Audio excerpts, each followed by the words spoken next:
Here, I'm only interested on the history of medical ethics. Again, going to be a big topic. So that's the last group.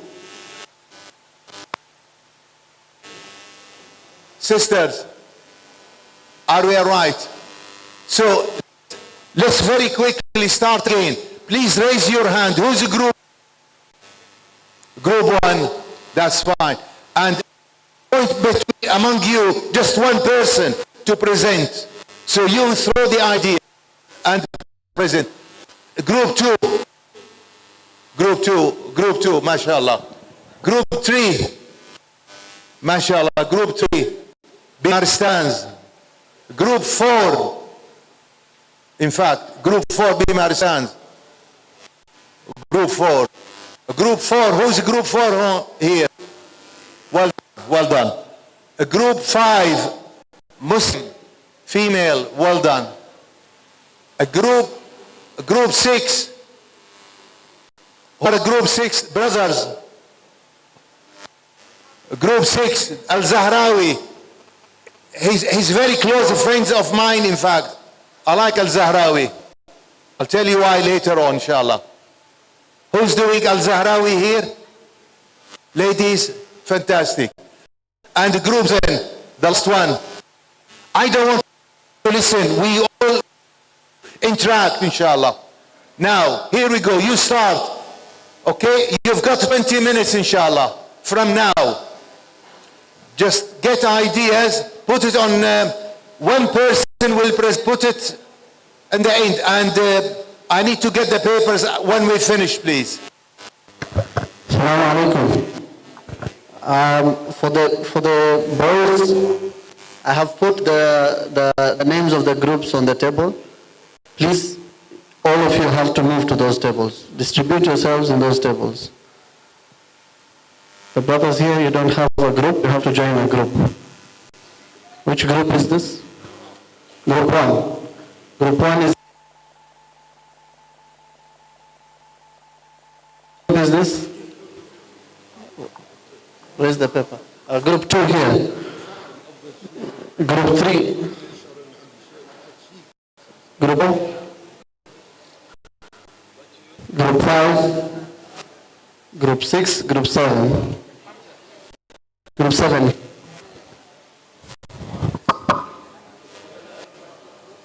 They have to move to the group.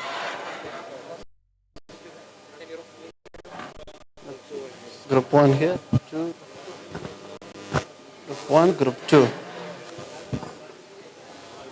I have written here. 1, Group 2.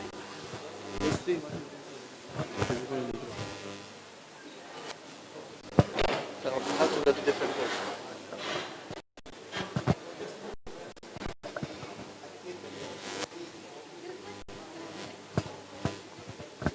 Come to this group. No one wants to come to Group 4.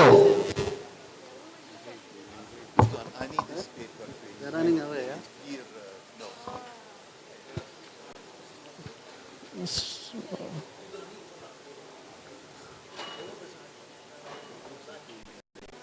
Huh? Yes. I want one person from here to go there.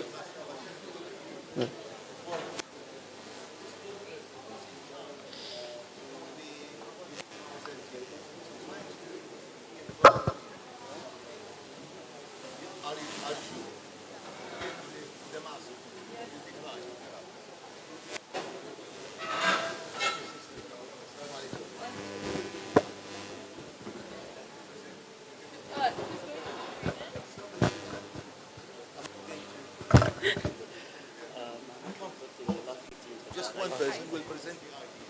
So throw the ideas, one person, and you can write. You've got 20 minutes. I see ChatGPT in use.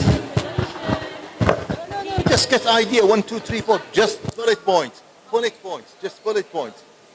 Which group are you doing? Group 1. Group 1. Which is why I can see in some forms describe in 5 sentences the role of. What's the why do you need to just throw some ideas, and we'll go through. She'll say the connection down to the... And after you're done, I need to take the paper. If you don't mind. You're writing. Assalamu alaikum. So you're taking 5, which is the... Okay, mashallah. It's a very good group. So you tell me all about Fayda al-Islamiyya, Al-Shifa bint Abdullah.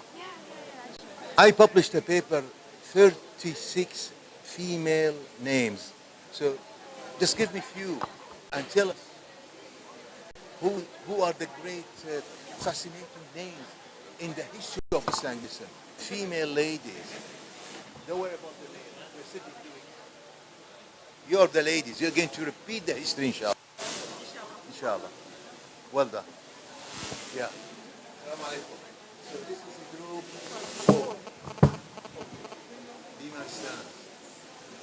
Very good topic. Plenty of things can be. So you need to appoint one person who will be the spokeswoman, who will be in charge of making it. Just take one of them can write the note. So you throw ideas, and she will write the points. Only points. I don't want points. Just 1, 2, 3, 4, 5.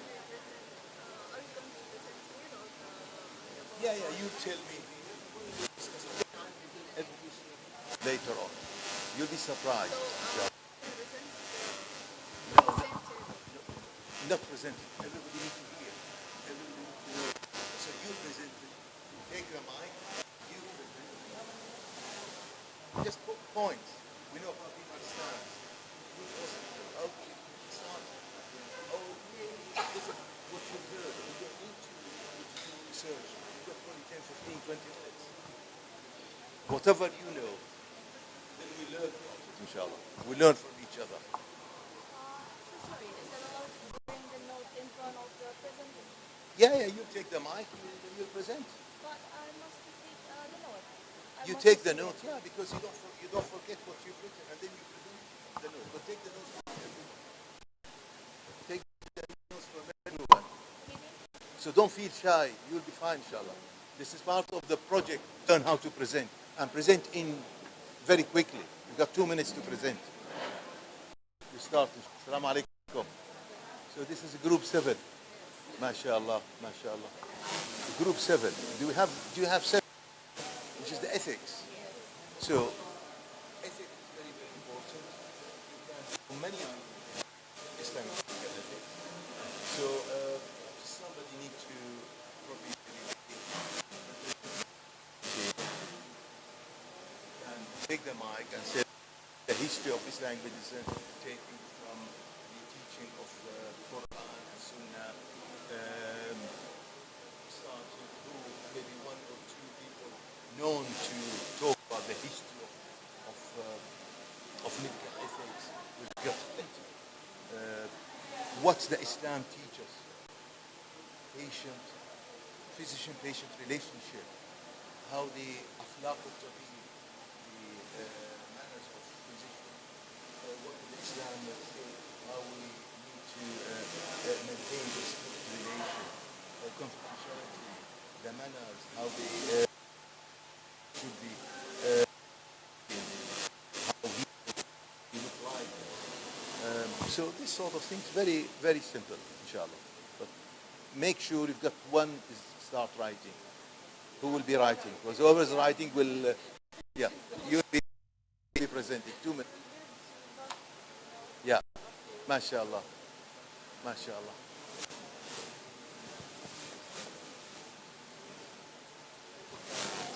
It's okay, only the main. This main point, 1, 2, 3, 4. Just 3, 4 points. 3, 4 points will be main. What do you mean? Which? The first main is like this, and then we explain about it. Group 1, the history of why we need generation, make them strong, show them Islam. What happened in Gaza? It's like dehumanization of Muslims. We are trying to do the opposite. So look, we've got roots. We influence the medicine, the modern medicine. So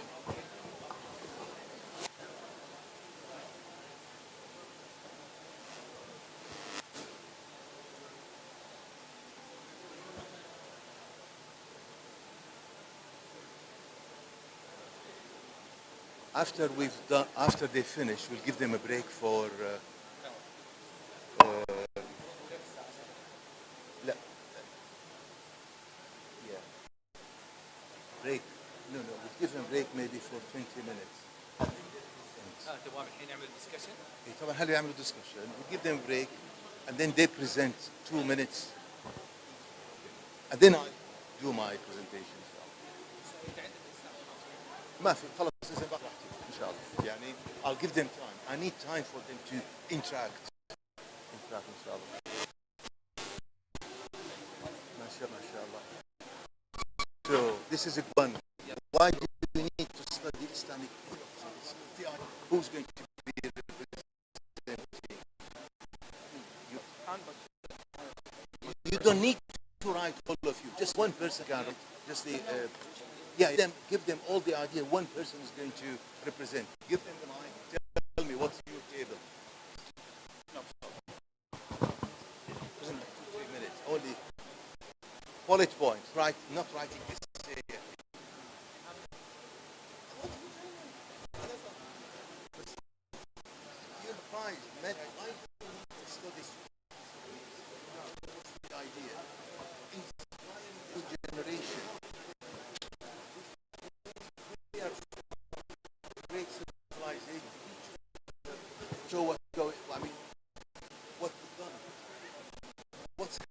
Now is dehumanization of so we need to come behind us, inshallah. And this is why we need many reasons you can inshallah. And if you are interested also on the history, make little notes. You mashallah. Group 2. That's very good, inshallah. So that will be interesting. Quickly. Like, right? I only need the points. You don't need to write the essay. It's not like talking. You've got 2-3 minutes. Again, this is how to present your point within short time. Who will be representing the group? MashaAllah, he's the man.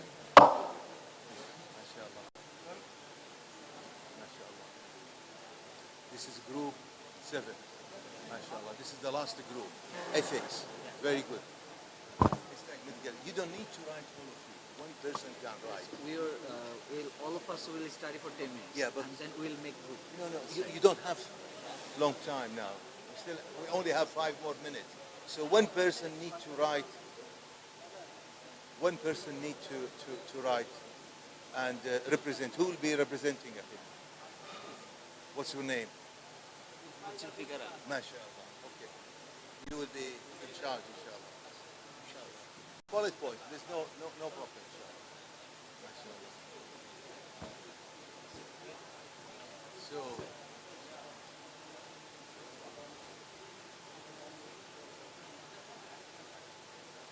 group 3. So, which one? House of Wisdom. Oh, the House of Wisdom. Okay. It's like the Renaissance. Translation. This. The Muslim translation. Oh, they did something. They added to what the Greeks say, what the Romans say. Who will be the first? Who was in charge for Beit al-Hukmah, House of Wisdom?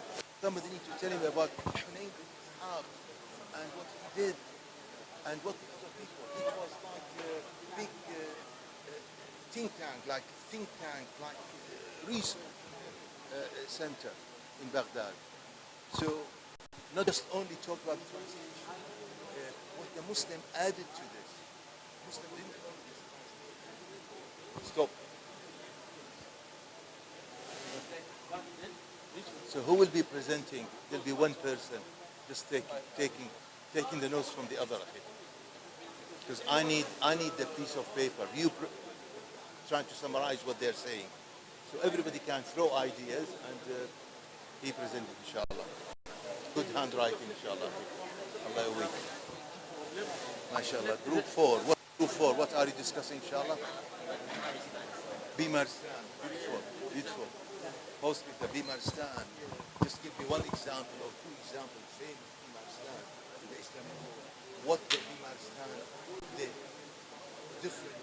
How the Bimarstan modern medicine. Was it only service or teaching as well in Bimarstan?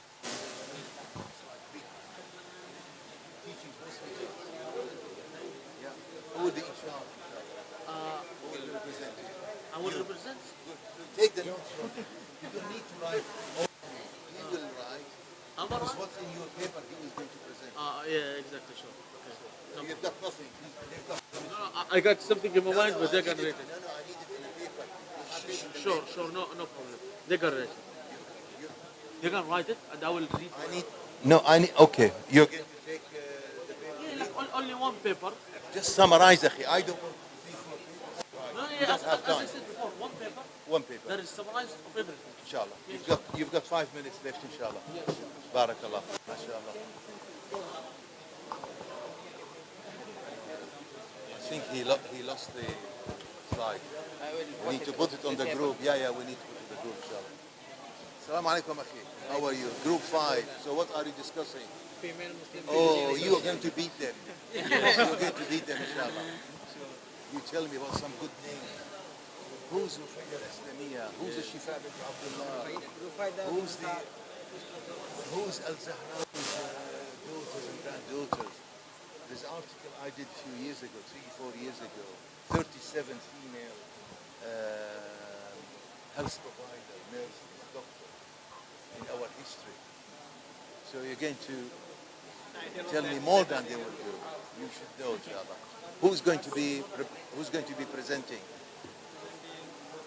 I think 2 of us can present. No, one. Akhi, we can't because there will be another table on the other side. One can summarize.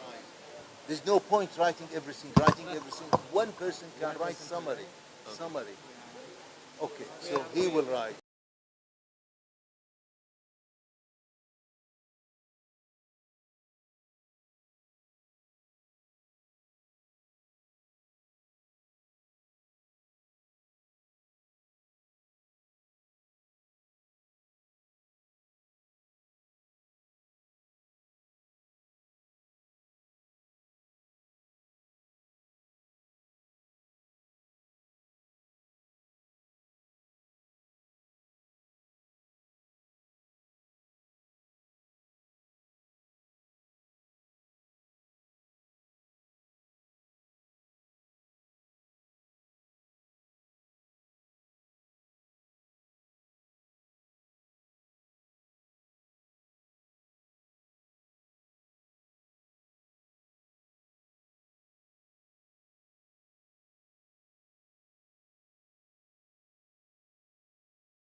متى تبغاها؟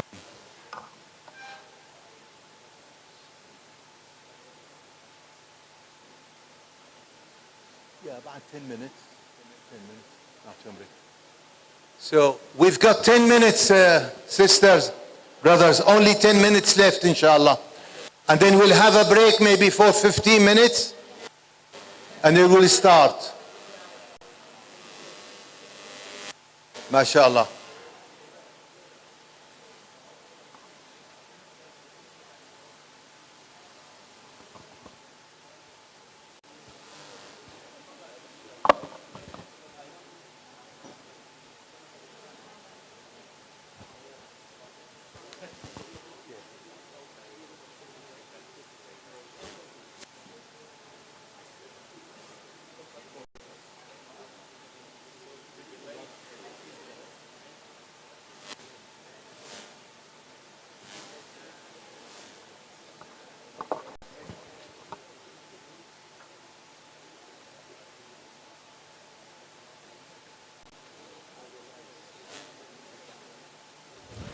What did Harun al-Rashid used to do?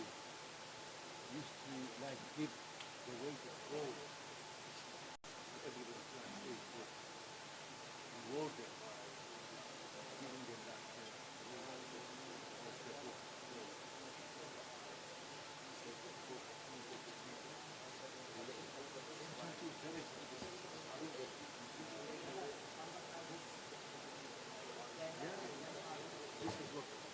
بيت الحكمة.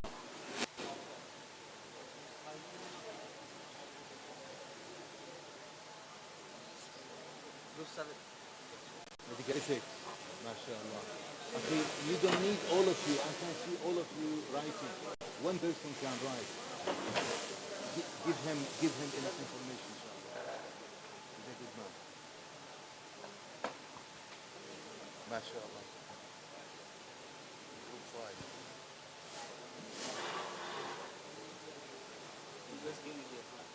Plenty of money.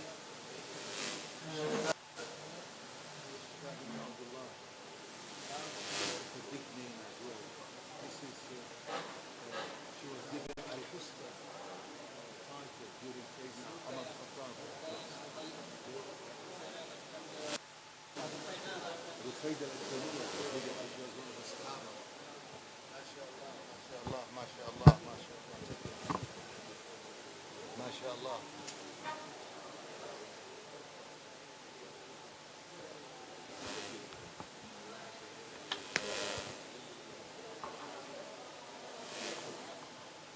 Al-Zahrawi, he was a surgeon, man. So plenty of advancement in surgery. So what did he discover? What did he invent? Al-Zahrawi.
guides will guide you. So you make sure you don't have an accident.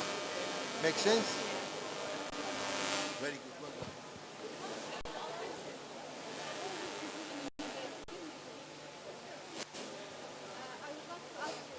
Yeah, we're doing number 6, which is the Zahrawi. Yeah, we are just putting it in a note. Is that okay? Sorry? Is there any need to represent it in slides, or is it okay? No slides. Just you take the mic. You've got 2 minutes, 3 minutes. Al-Zahrawi was a great surgeon. He was a surgeon. He did 1, 2, 3, 4. He invented over 200 instruments. He's written in his book how to the book. He listened to whoever cannot even write a book. He found many things. Surgery, surgical technique, surgical invention, surgical subspecialty in different. Al-Zahrawi was the main figure. Why Al-Zahrawi? I'll tell you later. Sorry? Is it first time? She's heard about him before. Did you not hear? No? Al-Zahrawi is a great man. So don't disturb him. I love him. Al-Zahrawi is a great. Which city? Cordoba.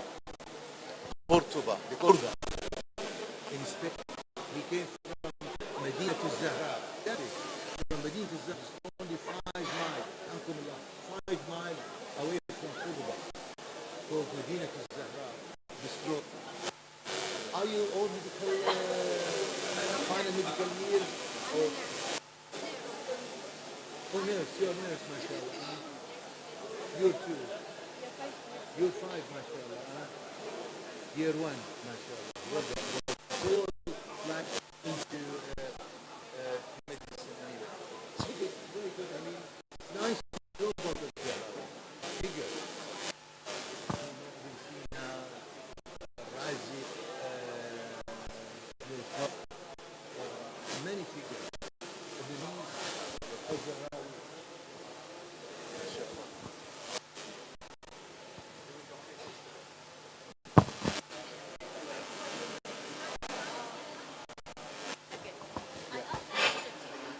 The chicken. Yes.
Assalamu alaikum. We're going to break maybe for 15, 20 minutes, inshallah. And we'll come back. I think the break will be downstairs, inshallah. And we'll come back and we'll present what you've done. Is that all right? So you still have a time over the break to think about it. But please make sure you come back to the same, please. Okay? So we have 15 minutes, inshallah, downstairs. Tea and coffees and some biscuit. Okay, akhi?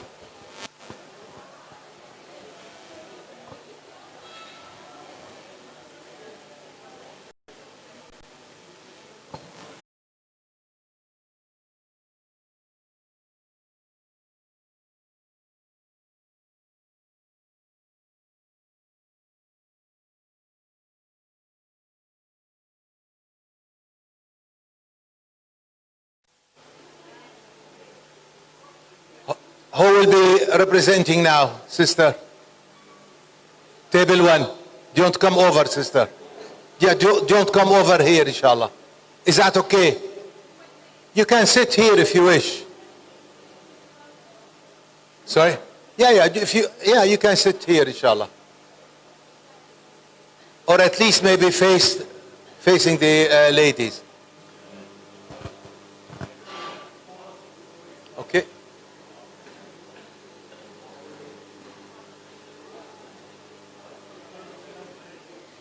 There's nobody here, isn't it? On this. Nabila. Just to bring extra. Let's bring extra chair because.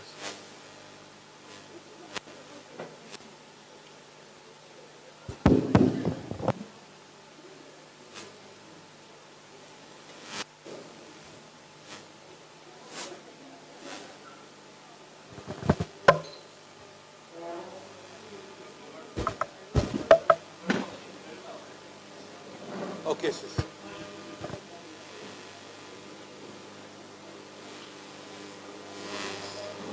Are we ready? Okay.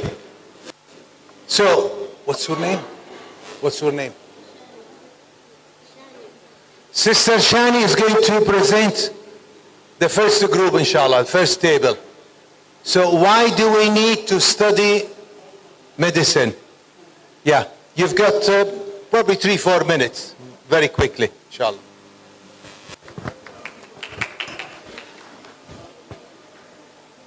Assalamu alaikum wa rahmatullahi wa barakatuh.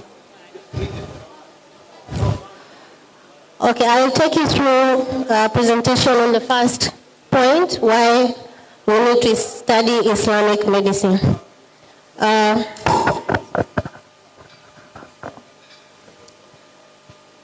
So basically, Islamic medicine refers to the system of medical knowledge and practice that developed in the Islamic world between the 7th and the 14th century.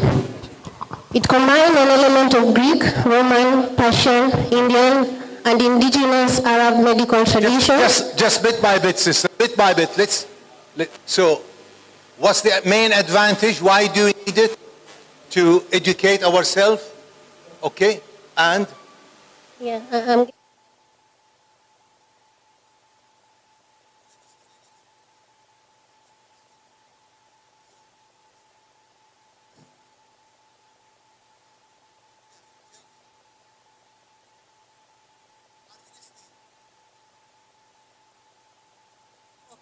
will repeat my presentation.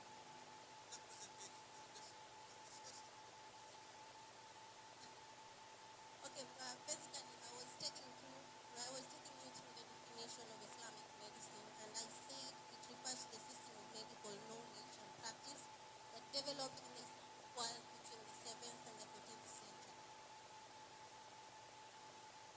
So why we need it is we need to create an understanding of the roots of modern medicine. So Islamic medicine preserved and advanced the knowledge of earlier civilization during a time when much of the Europe was in decline. Therefore, this element basically corrects the misconception that Muslims have no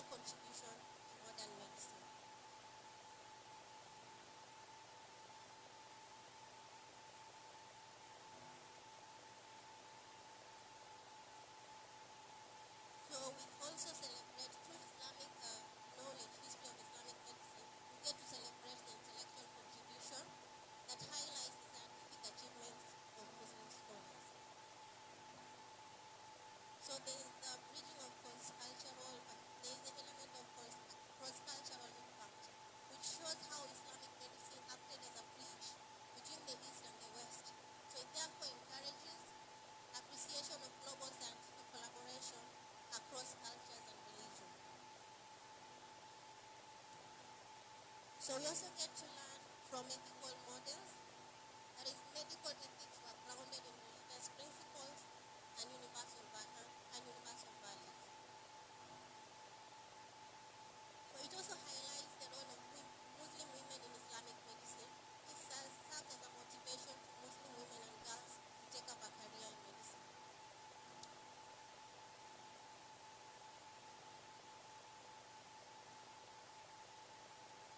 It also shows that the current health problems are not unique to this generation and gives an insight on how they were managed and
about things that concern us emotionally. The other aspect we are looking at preventive medicine. Yes. You very well know about cleanliness. There is a famous hadith as well from Nabawi. It's saying that half of Islam is cleanliness. And this is reported by the Prophet. So realize how cleanliness, I don't know if I need to stress this further, but realize how cleanliness can help us in very many aspects of things. And then the other thing about preventive, we look at eating habits. The Prophet advises us to eat slowly, advises us to, you know, how you should keep a third, which is food, a third is water, and a half is air. And we only eat when we are hungry.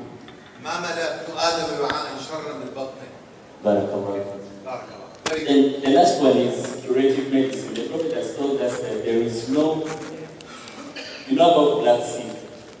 The Prophet is saying that black seed cures everything apart from death. That's fine.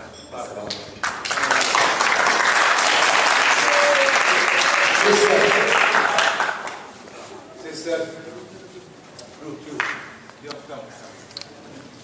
Only 2-3 minutes, please.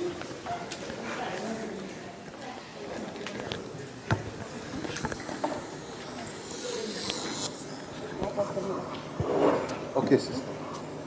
Just reading the points, just the points. We probably maybe already touched on some. Okay. The Prophet Muhammad sallallahu alaihi wasallam offered a comprehensive model for healthy living that encompasses physical, mental, and spiritual well-being. Centuries before the development of modern medicine, his technique promotes preventions and emotional balance and a hygiene practice. I divide it into main 3 points. First of them is physical health, including nutrition, hygiene, and activity.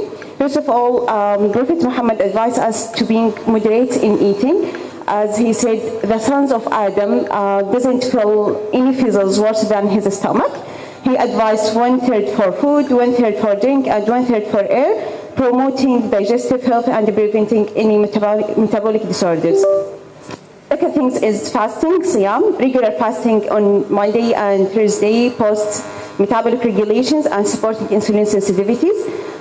Also the manner of drinking, he drank while sitting and in the sips of waters to prevent many issues like choking and supporting the gastric comfort and allow for better absorptions. Even the oral hygiene by using miswak. As Allah said, had I not, as Prophet Muhammad said, had I not feared hardship, I would have to command the use of miswak for every prayers. Because miswak containing many of antibacterial, so it's prevented plague and promoting the gum health. Then the ablutions using wudu. Deep nasal rinsing and washing between fingers and toes help to prevent sinuses infections and fungal skin disease. As well as sport and physical activity. As Prophet Muhammad said, teach your children swimming, archeries, and horse riding. These activities improving the cardiovascular health as well coordinations and physical. Good. Jazakallah khair, mumtaz. Well done. MashaAllah. Now, group 3 from the ladies here. Who's going to tell us our translation movement, the Islamic history, mashallah. So what is the translation movement? The translation movement started in Baghdad from the 8th to 13th century. It was a result of build-up of interaction between different cultures at that time, where Muslims at that time thought that it is necessary that we adapt to the world and try to learn as the other cultures, and this was through a bridge which is translating the science at that time. So it is a major intellectual, Beit al-Hikmah, the House of Wisdom, is a major intellectual center in Baghdad during the Abbasid Caliphate, Harun al-Rashid. They translate medicine, astronomy, mathematics, philosophy, and chemistry from different languages such as Syriac, Greek, Persian, and Chinese. And they translated the work of multiple scientists from different cultures. They built library, translation center, academy, observatory. So the movement resulted in Muslims contributing to science today, such as Al-Khwarizmi in the science of Al-Jabra, Ibn Sina, the canon of medicine, Al-Kindi, philosophy and integrating philosophy into Islamic thoughts. Also Al-Razi, which is the founder of clinical medicine. So after that, there was a decline in the Abbasid Empire due to the Mughal invasion. At that time, many manuscripts were lost. Jazakallah khair. Sister was just mentioning few examples. That's very good. Brothers, who is going to present very quickly? Just 2 points. Just adding what the sister said. We don't need to repeat. Just Barakallah. Barakallah. What's your name, please? And you're from? I'm Abdullah from Turkey, and thank you to the sister because she summarized very well. I will make 2 points, inshallah. Just 2 points, the main yes. 2 points. I think I will start my word with a hadith. Prophet ﷺ said, seeking of knowledge is a duty upon every Muslim. So I think we could think of Beit al-Hikmah as the revelation of this hadith, because Abbasids thought that seeking knowledge was a duty, so they seeked the knowledge from every civilization. So getting knowledge from Christians at that time, Greeks, polytheists was not a problem, and I think it's an important point to make, because knowledge is something that's built brick by brick by everybody, every civilization, and every group of scientists. So there shouldn't be any discrimination to that. And I think the main problem today we have is that many people think that, as Mr. Professor said, there were gaps in the path knowledge took, and some civilizations contributed the most, being it the Western civilization, and some civilizations just held back and didn't contribute anything. So the main challenge we have is to destroy this prejudice against Muslims, and and it is really important to understand how I think the word translation is insufficient. We could say the transformation of knowledge, because they transformed the knowledge of the ancient civilizations into the knowledge we have today. So we shouldn't skip the main part Islamic scholars at that time played during that time. Jazakallah. Thank you. That's great. We have a copy.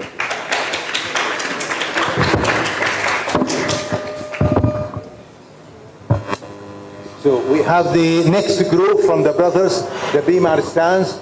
Who's going to present? MashaAllah. 3 minutes, Akhi. Just get the 3 main points.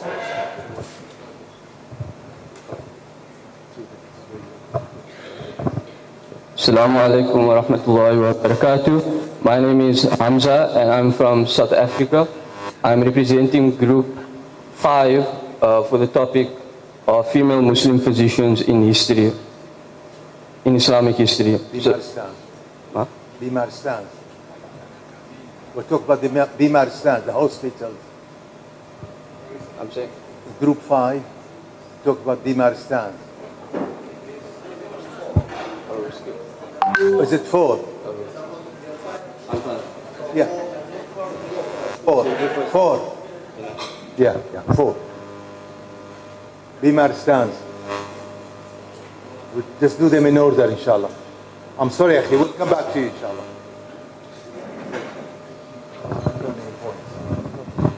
So, assalamu alaikum wa rahmatullahi wa barakatuh. I'm going to talk name about... You're from?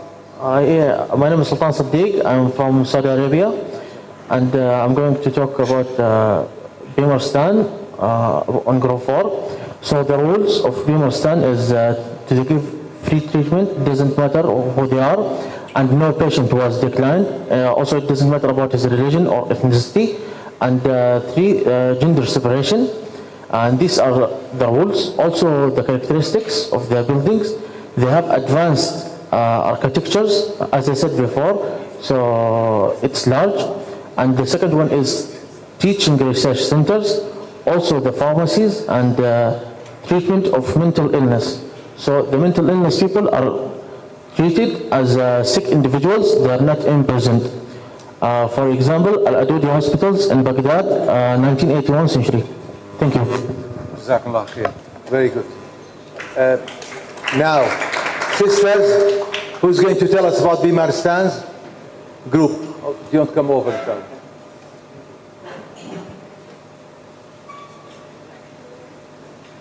Very good, mashallah, so far.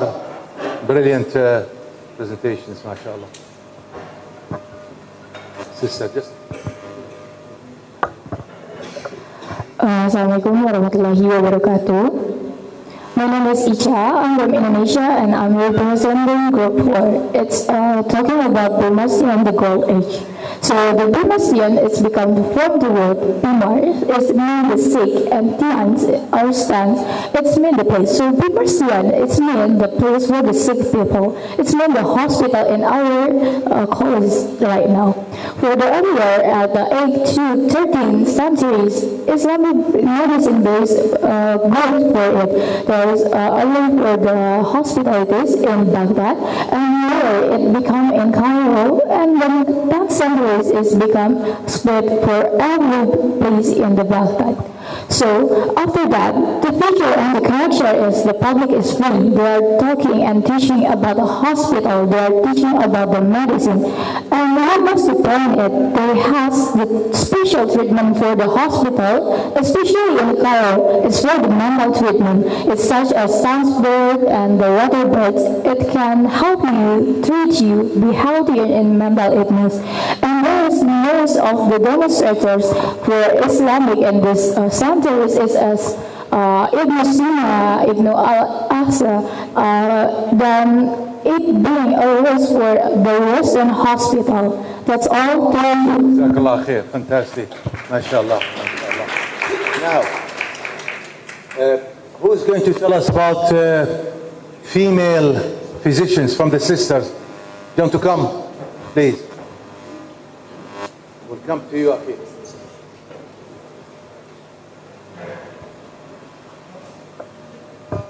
Female Muslim physicians not being highlighted enough.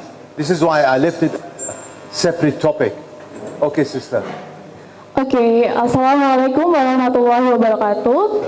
I'm Hariba from Indonesia, and my team have present about female Muslim physician in the history of Islamic medicine.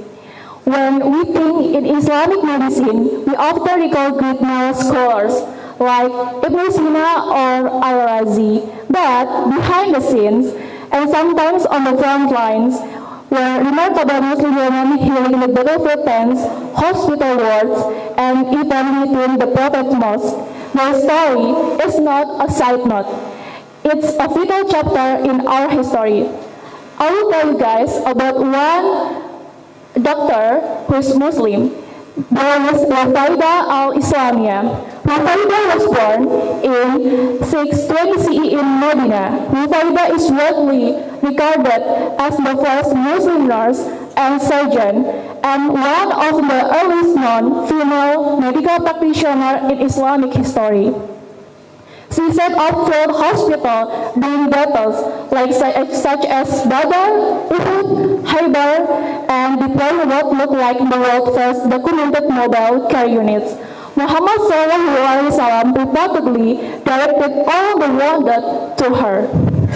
And known for her kindness, leadership, and organizational skill, Rufaida trained many women as nurse and caregiver, enacted early standard of hygiene and stabilization. So we know that in Islamic history, Pioneers like Rufaida al-Islamia, Asifa bin Abdullah, and Nusaida bin Haris exemplified courage, compassion, and excellence in medicine.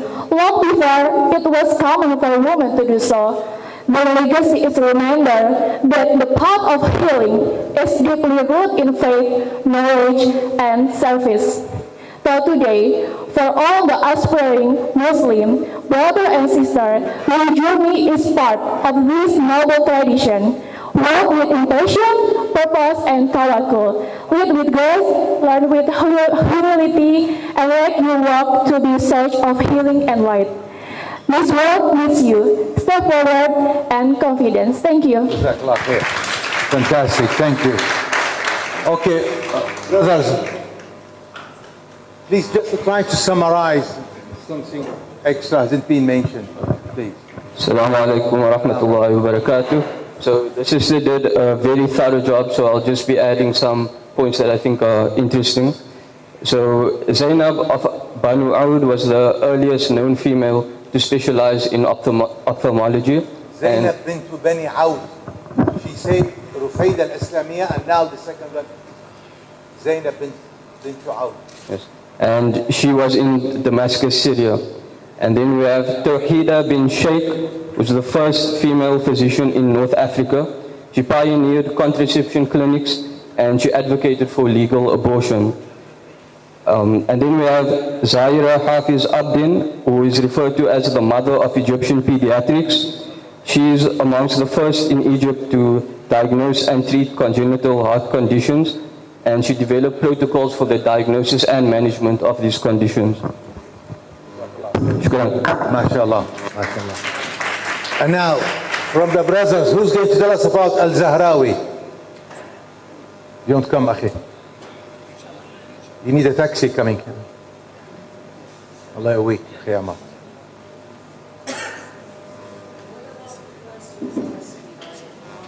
About?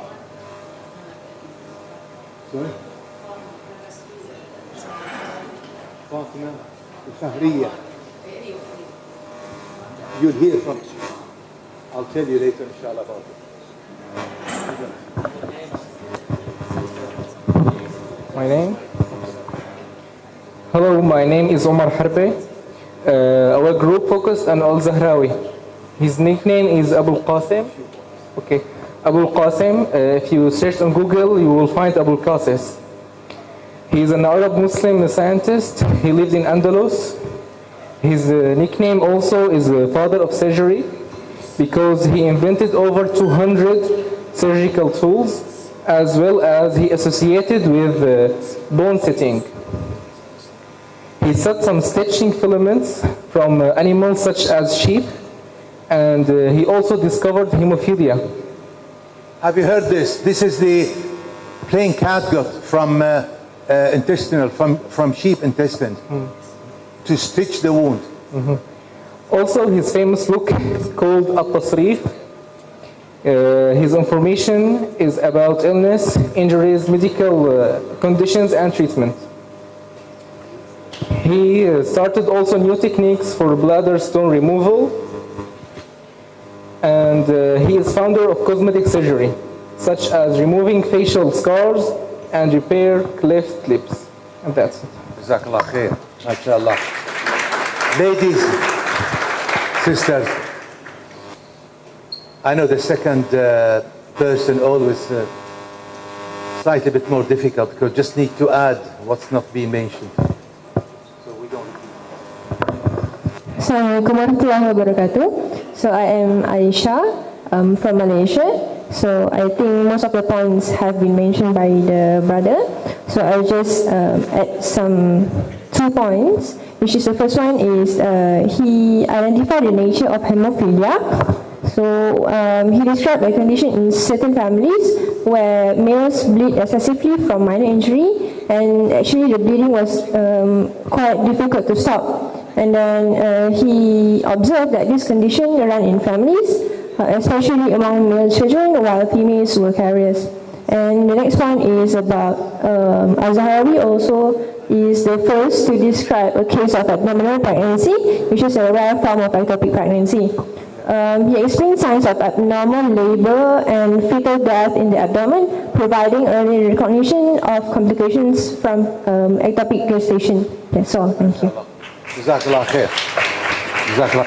Now, the last topic on the history of Islamic ethics, Islamic medical ethics. Sister, don't come over. Allah. MashaAllah.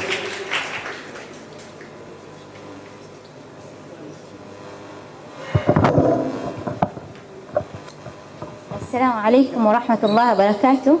Salam. My name is Rabi'a Abdullah. I'm representing Group 7. I'll be presenting on the history of Islamic medical ethics. So the history of Islamic medical ethics was developed during the Islamic Golden Age based on Quran, Hadith, Sunnah, and the Greek medical ethics from Galen and Hippocrates. The pioneers or the major contributors to the Islamic medical ethics include Ishaq ibn Ali al-Rahawi, who developed the Adab al-Tabib, the earliest Islamic medical ethical books. We have Al-Razi and Ibn Sina, who advocated for evidence-based medicine. They came up with the core principles of Islamic medical ethics, which include man is honored. So we, as mentioned in the Quran, وَلَقَدْ قَدَّرْنَا Bani Adam, man is honored. We have honored the children of Adam, regardless of their color, their race, and social status. The second one is the right to live, the sanctity of life. So, Hurmat al-Haya. Life is a sacred gift from Allah and must be protected with utmost care. So, we have beneficence, ihsan, act in the best interest of the patient. Non-maleficence, wala dharara wala dhirar, do not cause harm or return harm. And we also have justice. Fairly, you need to be fair without discrimination, regardless of the social status, race, and background. We also have mas'uliyah, accountability to God. All actions, the public or private, ultimately answerable before Allah. Yeah. So we also have the 5 essentials, the ضرورات الخمس. That is ضرورات الدين والنفس والعقل والنسل والمال, religion, life, intellect, lineage, and property. Jazakallah khair. What sisters actually, it's gone beyond even the history to tell us about the principles behind. It's like darurat al-fiqhiyya. Why Islamic medical ethics being, what's based on, like la darara wa la dirar and the other ones. We'll probably hear about them on the last day. Now, brothers, do you want to finalize your bit, something never been mentioned? Mainly in the history, please. Jazakallah khair. This is the last bit. And then we start. Assalamu alaikum. I'm Zulfikar Ali from Bangladesh, representing Group 7. I just only some points about history of medical ethics. Sister says about Al-Rahawi and Ibn Sina. I said about Al-Razi, who wrote Kitab al-Mansuri about the medicine and medical ethics, and Ibn al-Nafis, who emphasized evidence-based medicine and the duties of the doctors.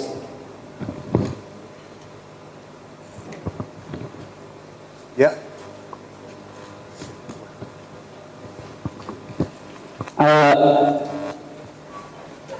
Basically, the Islamic medical ethics, something different from Hippocratic oath, because we are Muslim, we have to follow the Islamic rules and regulations.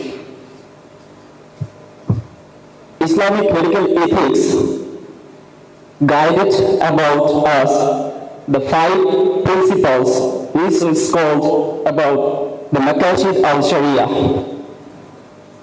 5 principles of Makashid al-Sharia wrote Professor Dr. Umar Hassan al-Kashuli. The 5 principle is protection of religion, which means hifz al-din, protection of life, hifz al-nafs, protection of intellect, hifz al-aql, protection of minerals, hifz al-nasl, and protection of properties, hifz al-mal. And the modern revival of the medical ethics that started 20th and 21st century about organ transplantations, IVF, and reproductive technologies, genetic resources, and euthanasia. Thank you very much for hearing. Assalamu alaikum wa rahmatullah.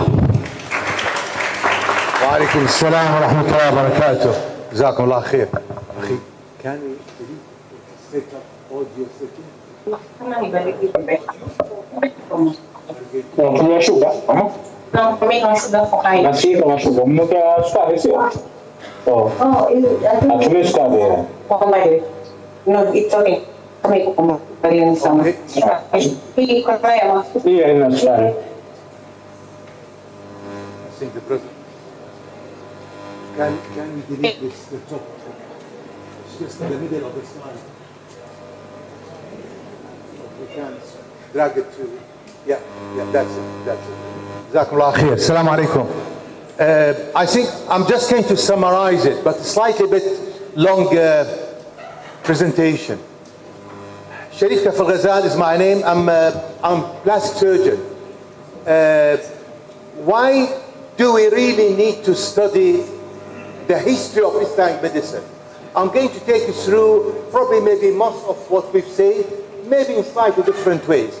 I think number one, as you've said already, to educate ourselves. We cannot really tell the others, educate the others before we educate ourselves. We need to know about our own history before we tell the people. I think it's our important task. Everybody, if you are a student, if you are qualified doctors or even nurses, even physiotherapists, or any specialty, to know at least about your subspecialty, so you can teach the people what Muslims did before. Because what we see nowadays in Gaza is very much like dehumanization of the people in Gaza, almost like Muslims come from nothing. No, Muslims have a great civilization, and we're going to prove it. So this is important. Number two, the inspiration of a new generation, the students, the young people, young ladies, young men. So they need to feel they are really part of this great civilization which started almost 1,000 years ago. Again, I think number three, which is really quite important, is to correct some misconceptions. And what I mean by this, is it not moving? That's the one. So if we look at this slide, they're talking about it's a short history of medicine, but it's 600 pages. Hardly you get 6 lines only talking about Al-Zahrawi. This is not fair, obviously. So we need to correct this idea. Also,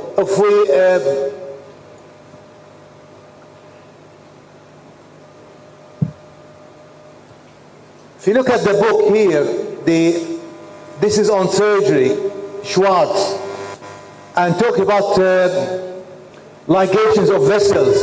They just jump from Galenos to Pere, almost like 1,500 years, without mentioning great figures called Al-Zahrawi. Again, this is something, it's our responsibility to correct this information. And we're going to prove how we're going to do this. This is another reason. Also,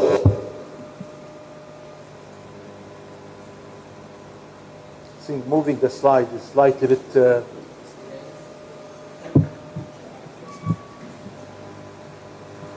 Okay, I'll probably do it from here.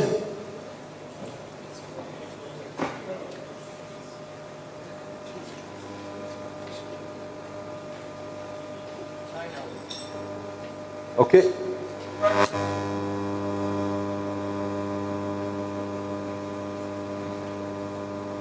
Why is it not moving? Can I control it from here, the slides? Yeah, put it. Okay, fine. Now, also, when we read the discovery of the pulmonary circulation, which was done by, we all know Ibn Nafis, the great. But unfortunately, the West, they claim that William Harvey is the one without giving the credit to Ibn Nafis. Akhi Abdurrahman, it's not moving. I think probably maybe. I'm happy to control it from here.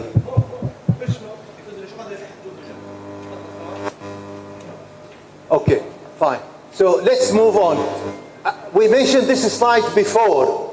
This is how the West would like to teach us that almost there's amnesia, faqd zakira, almost like people in the West, they just jump from the Greek Roman civilization to the Renaissance, the Usur al-Nahda, without mentioning what's happened in the Middle Age. They call it Dark Ages. True, it was Dark Ages in Europe, not all Europe, part of Europe, because there's a Muslims even in Europe on the Middle Ages, and they did quite a lot.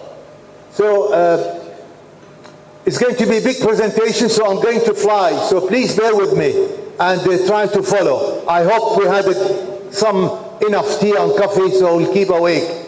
Inshallah.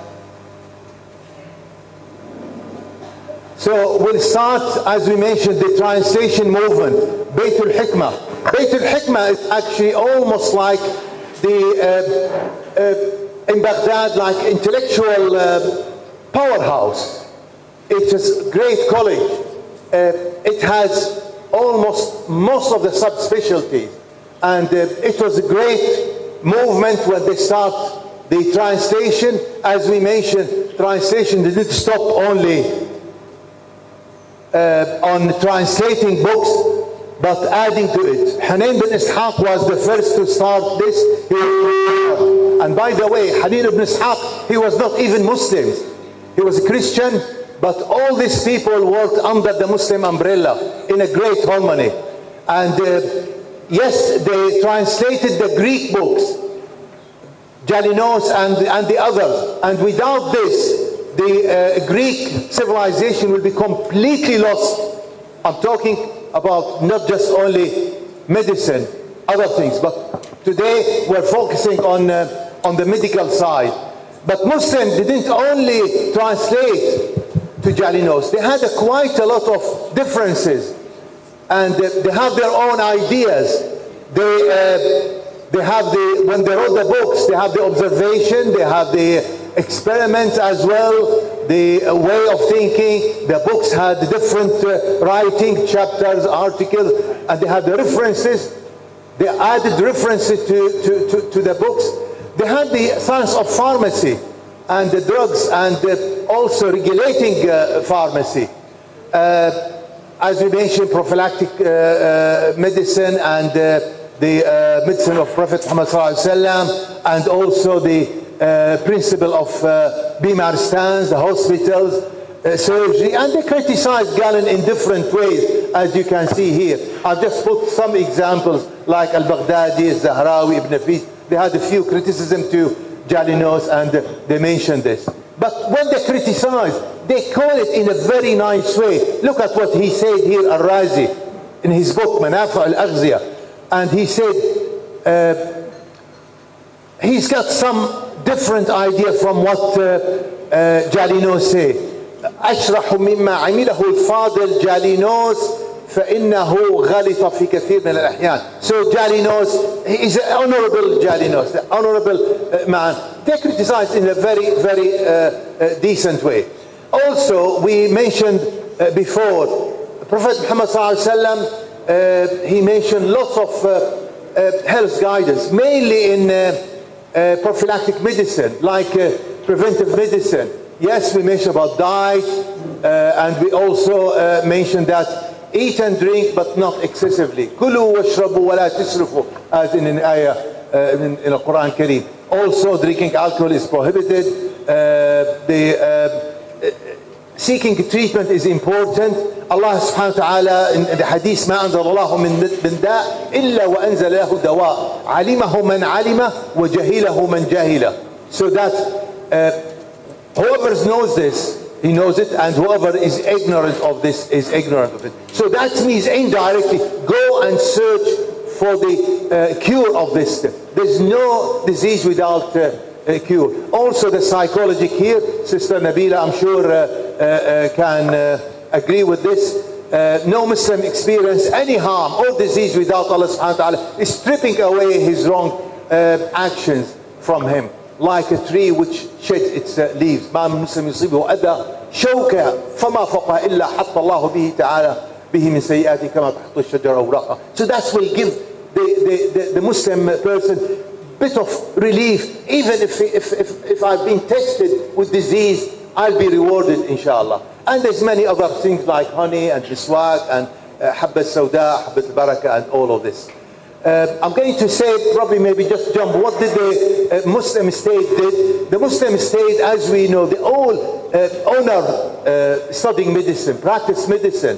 One of the Umayyad princes, Khalid bin Yazid, he left his position. He gave up his treasure just for the sake of studying medicine in Alexandria, in Iskandariya. And also, as we mentioned before, Abbasi Khalifa, Harun al-Rashid, and the others, they used to pay weight of translated book of gold just to encourage studying medicine and writing in medicine. Also the Awqaf, we know the Awqaf is actually been supporting building hospitals and helping poor people. We mentioned here Harun al-Rashid, he asked Al-Razi to build a hospital in Baghdad. That's one of the first hospitals. So Al-Razi, he took few different pieces of pieces of meat and put it in different areas in Baghdad, and the least being spoiled, that means good fresh air. So this is where he built the hospital in Baghdad.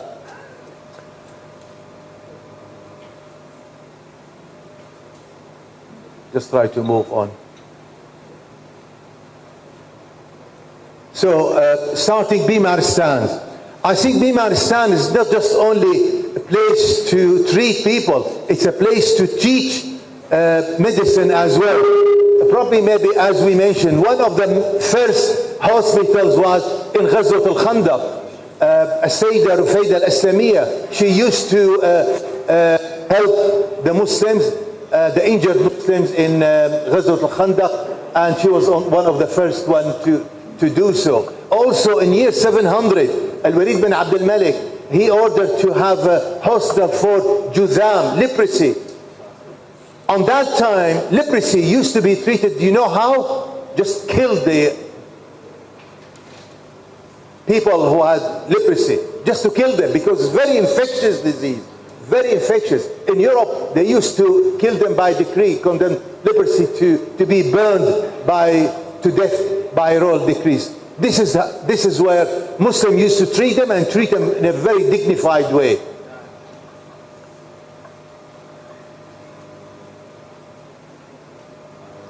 Okay, so I'm just going to mention maybe a couple of hospitals. In the Muslim world, there probably may be over, I put here 34 hospitals, at least big centers, I would say, big medical centers. I'm going to touch on one of them. Now, in 1248 in Cairo, Mashfa al-Mansouri, the Bimaristan al-Mansouri, 8,000 beds. What does it mean, 8,000? Just to try to make it easier for you to figure out the number. In Kenya, in Nairobi, Kenyatta National Hospital hardly get 1,800 beds. This is one of the biggest hospitals, not just only in Kenya, maybe in the whole Eastern Africa. 1,800. But Al-Mansouri, 8,000. So this is over 5-6 times more. And this hospital, not just only the largest hospital, it has a specialized ward for medicine, surgery, fractures, eye. It has a free admission, regardless the race, regardless the background or religion. Physicians from all different faces, they practice in harmony. There's medical school, there's a library, there's a place to meet, and also housing for students and for the staff. Ibn Nafis was the chief physician. He came from Syria, from Damascus, to be the dean. He was probably maybe one of the very first ones. But not only this, we had a lady, she's a Muslim female, called Bintu Shihabuddin ibn Sayyir. She was one of the chief physicians of Al-Mansuri Hospital. Is a lady. Also, there is no time for inpatient treatment. So the treatment very much focus on the patient. Patient wouldn't be discharged. It's not like nowadays we are under pressure. Whatever we practice, we are under pressure because we need a bed. Get the patient, send them home. We need another one to fill the bed. No, that time patient can stay till he or she is ready to go home. What's the sign? Tell me, what's the sign the patient is recovered and ready to go home? They say when the patient can eat full chicken. So this is the idea. When the patient's really quite recovered, they've been sent home, not just only with a sick allowance, they will be given a bit of pocket money, and because patients been off work for a while, so there's a great social care service that time. Separate ward, male, female, as we mentioned, and we had a proper record, mosque, chapels, passes, water, running water, when Europe has got no even running water that time.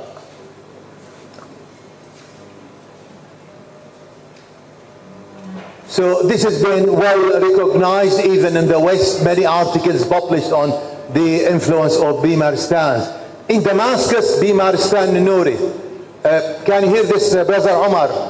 In Damascus, Bimaristan Nouri, whoever's actually know دمشق منطقة الحريقة in Bimaristan Nouri is really quite one of the old hospitals. Ibn Nafisi graduated from there. And also, not just only physical medicine, there's even mental health. So, Bimaristan Argon al-Kamili, Sister Nabila. And this is in Aleppo, in Halab. This is a photos taken from 2005. Unfortunately, in 10 years after 2015, this is Aleppo, the barrel bombs being done, so Bimaristan, the Kamri is gone, unfortunately. Licensing, granting license to physicians is very important also. So Sinan bin Sabit, being asked, he's one of the physicians, he's been asked to screen over 860 people. And Al-Razi, he used to examine them, basic science and the clinical science, before they grant them the ijazah. And this is one of the ijazah from Morocco. If you can read it, I don't know if you can or not. This is one, a very old ijazah, the license to practice, being published. Every practice physician need to have 3 senior doctors to say he is ready to practice. But that's not the only requirement. The main requirement, he needs at least 15 well-known, respected people, wujaha al-qawm, wujaha al-hayy, to say, look, this man, he's a good manner, he's been attending salah in jama'ah, and he's been going to the mosque regularly, and he's very well known as quite good behaved person. So that will be added to recommendation to grant the license to practice medicine.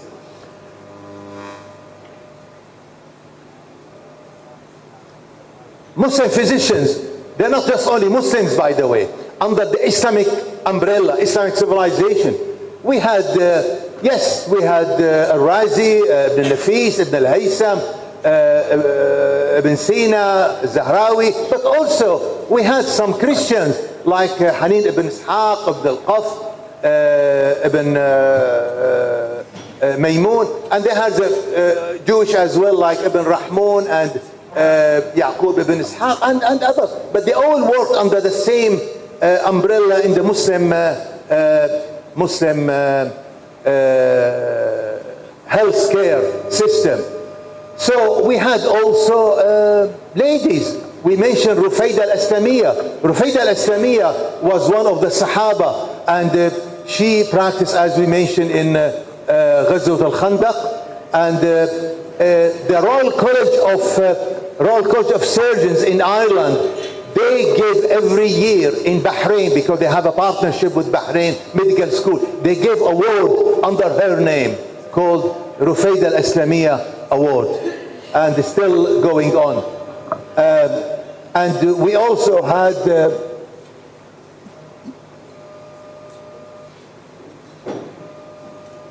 Al-Shifa, Layla bint Abdullah al-Adawiyya, great lady, and one of the Sahaba. And during the second Khalifa, Umar ibn Khattab, Sayyidina Umar al-Khattab, she was being appointed as Al-Husba, in charge for Al-Husba. Al-Husba means the lady in charge, as health officer. Imagine, from the very early stage, Muslim ladies, this is your history, not as the West want to teach us Muslim women in Islam. This is our Islam teaches. This is how Muslim female physicians, they were in charge, they were in a high position. She was very much like holding one of the very first public office, health public office, being looking after the Husba. We had another physician called Atiyah al-Ansariya. We had al-Hasan bint al-Qadi bin Ja'far. We had Zainab bint Awd, we mentioned this, and Al-Zahrawi's daughters and granddaughters also. I published little articles a few years ago in 2021 on probably over 37 names, female Muslim physicians. You can go and get it from our journal. I've been ordered to be chief editor of the JBIMA, Journal of British Islamic Medical Associations.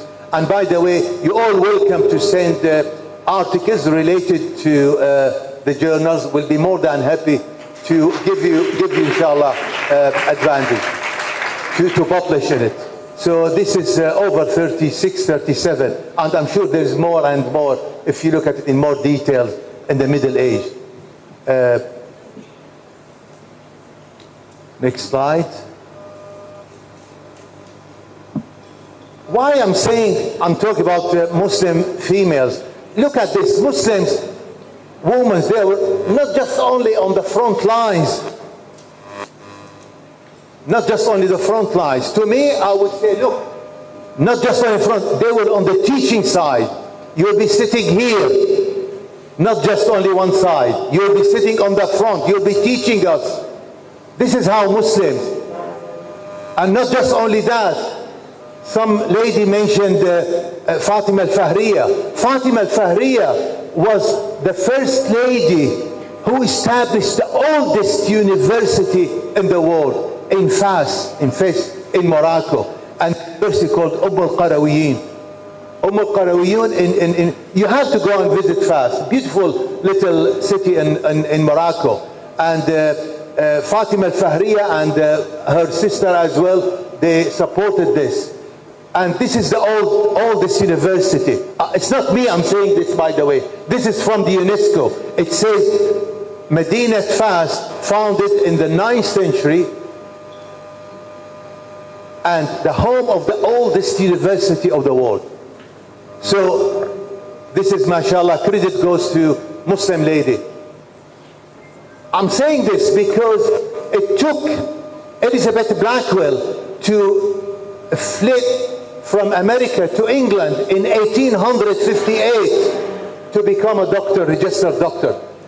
Elizabeth Anderson, she could not even, she denied to have license in Britain. She had to learn French herself. She went to France and taught herself French, got the qualification in medicine and came back to practice medicine, because the male people, they're not listening to me. They're very jealous of female sister. So she went to France and she studied and came back to practice. Eleanor Davis Colley, she became the first surgeon, registered surgeon in Britain, Royal College of Surgeons, where we work, only in 1911. So it's almost 100 years ago. But we're saying when Muslims, lady, over 1400 years they've been doing. This is your history. You need to be proud, our Muslim history, sisters. I'm going to jump anyway. Let's talk about some examples here. So, touching on Ibn Nafis. Ibn Nafis is from Damascus, called Alauddin Ibn Hazm al-Dimashqi. Are you listening, sisters? It's not Muslims, Muslim great scholars. They are not just only a great scholar in medicine, sister. They are great ustaz في علم الفقه الشافعي, المدرسة الشافعية in Cairo, in Qahira, because he moved from Damascus to Mashfa al-Mansuri, Bimaristan al-Mansuri we mentioned.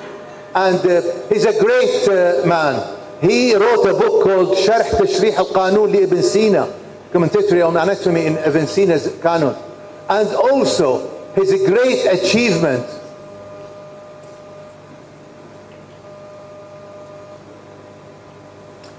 that's his book.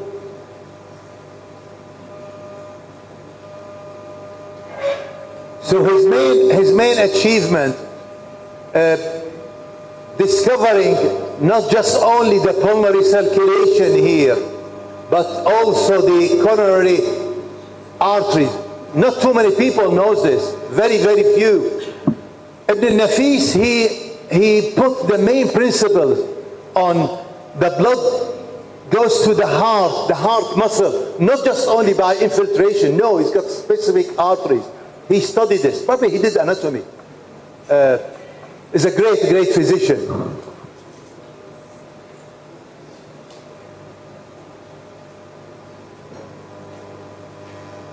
And this is, again, I'm going to skip this. This is how one of the Egyptian scholar who was doing his PhD in Germany in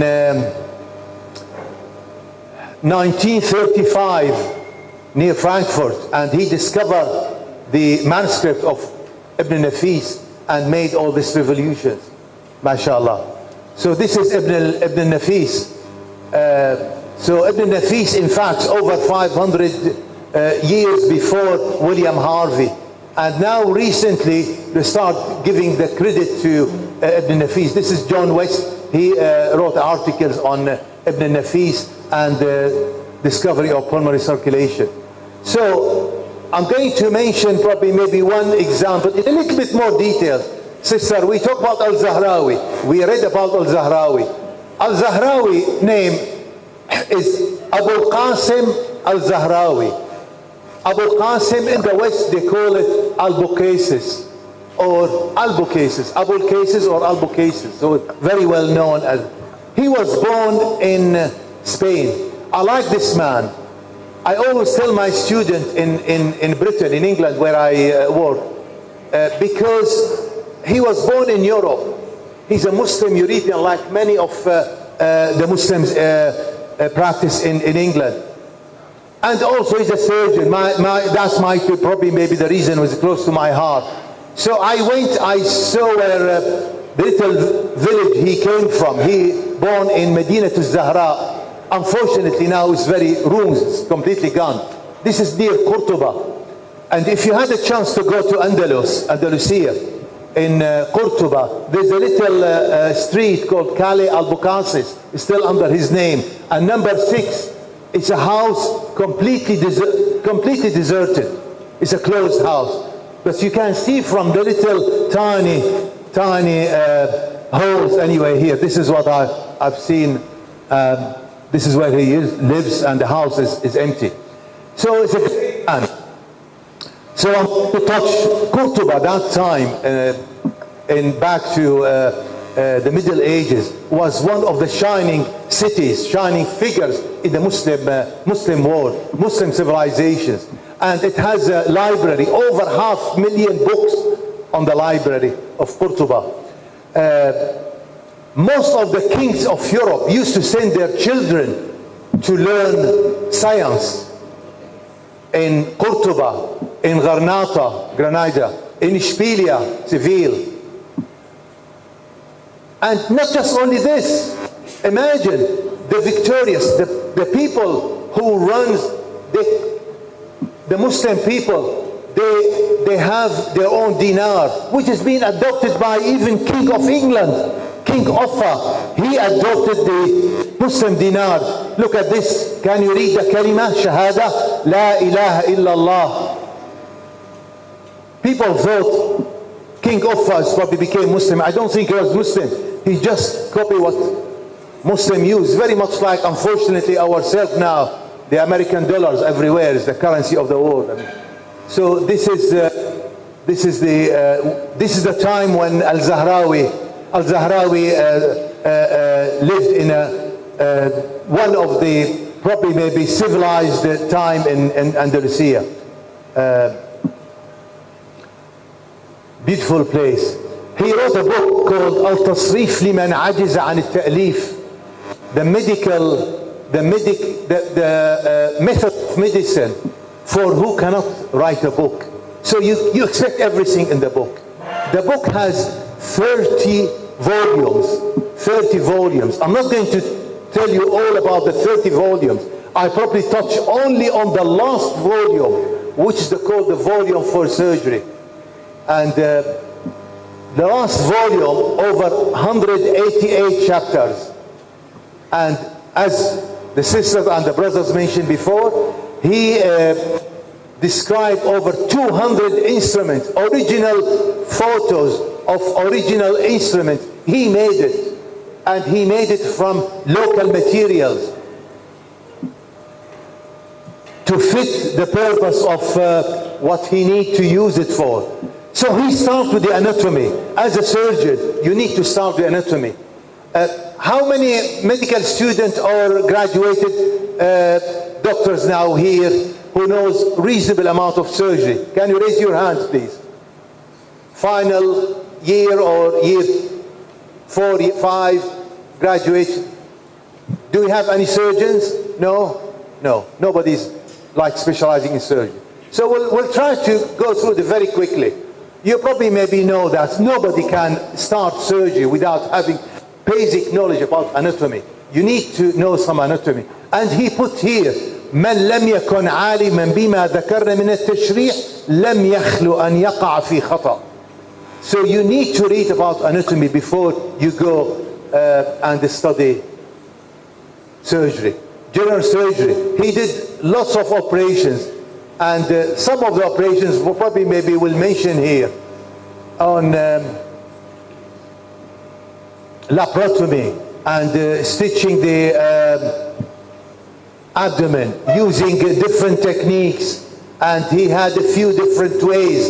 He criticized Galen, his ways, but he used the ant heads as well.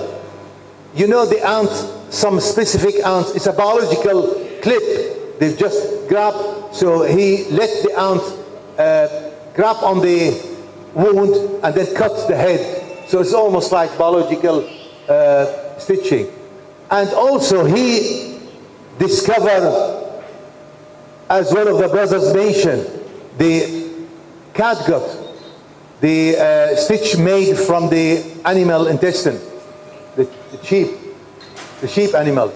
So the catgut, which we still use it, by the way. Catgut, we still use it.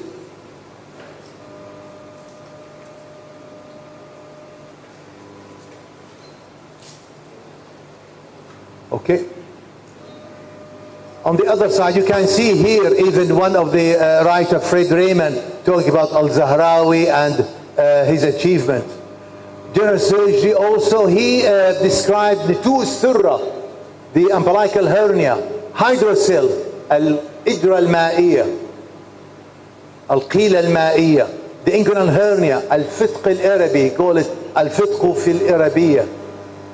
Also, the hemorrhoid, the pile, and he described exactly as we do nowadays, the internal and the external. He called it داخل المقعدة وخارج المقعدة. Thyroidectomy, removing the thyroid also, and distinguish between different reasons. Is it lipoma or thyroid? And also you can see here some of the articles published talking about Al-Zahrawi, as you can see, published in 2013, Journal International Surgery. Pediatric surgery, he described the hypospadias. We've got, we had pediatricians, Dr. Abdullah. So this is hypospadias and imperforated anus as well. He called al-miq'ada ghayr al-mathquba. And also circumcision, because very well practiced. So he has his own ways of doing circumcision and using special instruments. He was a great surgeon. Urology. In urology, he irrigated the bladder, he removed the stones from the bladder, he removed stones from the urethra, and also he created and made the catheter that time. And as you can see, he called it تصنع من فضة تكون رقيقة ملساء مجوفة كأنبوب ريش الطائر. This is exactly what, as we use nowadays. We call it the Foley catheter, but it's slightly like made of flexible silicone and others. So this is Al-Zahrawi, urologist, and it's been written here. He invented a device to examine even the urethra. So credit's being given to Al-Zahrawi. This is orthopedic surgery, trauma and orthopedic surgery. He reduced, he in fact gave very important principle. You have to reduce the dislocation very quickly. If you don't reduce it, it will get swollen and you won't be able to reduce it easily. So you have to reduce it, and he called it ينبغي أن تبادر وترد الفك من ساعتك. الفك means dislocation. من ساعتك means straight. And if you don't do this, it will be very difficult. سيصعب رده. But when you deal with the fractures, he advised to put temporary jabira or splint. So you cannot put full plaster around it. Why? Because you expect there will be more swelling around the fractures. If you put full splint, cylinder splint, this you need to learn it as medical student. You will be compartment syndrome, and there'll be no blood supply coming. So you put partial splint, and exactly as we do nowadays, and that's what he suggested. So جبائر لا توضع عليه الجبائر إلا بعد 5 أو 7 أيام. The full jabira, the full splint, only done after 5 to 6 days. So he practiced, his principle is still valid. And the trauma, as we know, Muslims, and during the wars, lots of wound amputations. So he had to use the right instrument for the amputation. And he used to make it from the local materials he had. And rib fractures, he criticized Galen, how to reduce rib fractures. Galinos, he thought, we feed the person some food which produce gas, and the gas will push the fractures out. But he criticized this. He said, no, you have to do this surgically. And this is what we do, in fact, nowadays. Anyway, so he had a critical thinking, even against very well known. So he doesn't have this inferior complex. So you need to learn, even as a student, as junior doctors, always have a critical thinking. Say, look, why do they say this? Try to challenge things. Don't take things for granted. Plastic surgery, did he practice? Yes, he did. He did put a few principles. One of them, wound debridement. You know what wound debridement? You have to remove the dead tissue before you close the wound. Treatment of cleft lip and cleft palate. Al-Zahrawi, he did call it shiqaq al-shafa also. And as we call it, التحام الأصابع, syndactyly, الإصبع الزائدة, polydactyly. He dealt with this as well. This is Al-Zahrawi. Al-Shatra, the ectropion, and he does it in the same way, like wedge, we call the wedge excision, the V. That's exactly what we still do this. One of the technique to treat ectropion, the pulling down of the eyelid.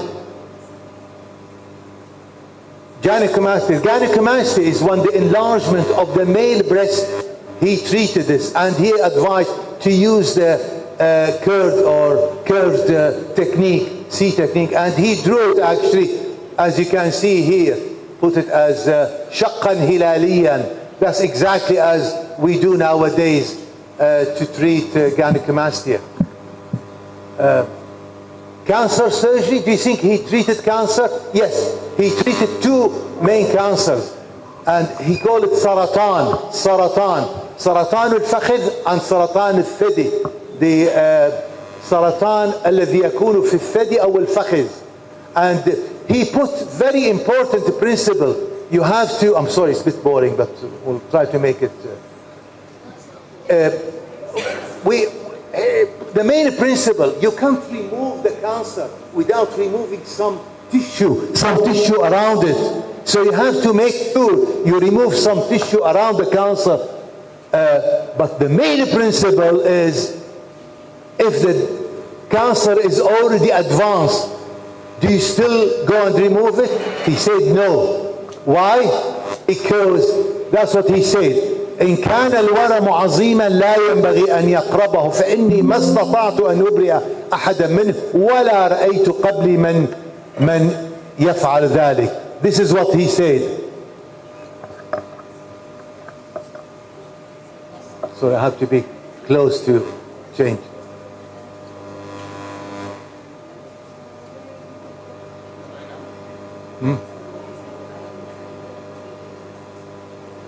I don't know what's going on.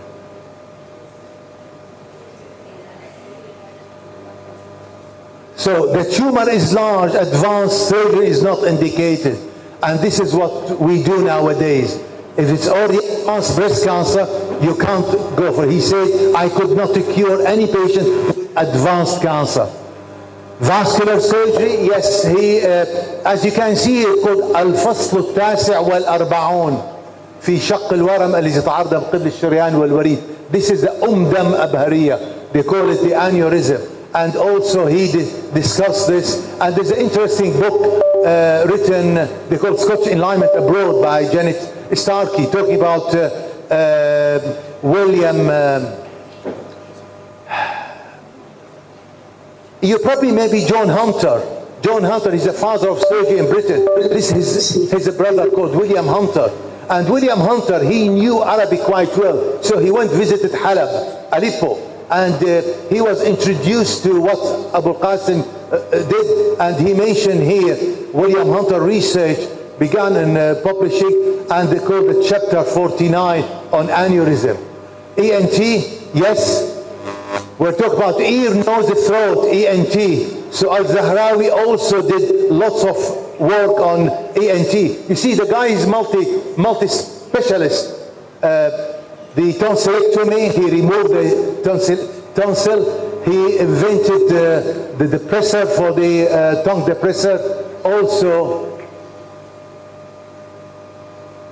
I think,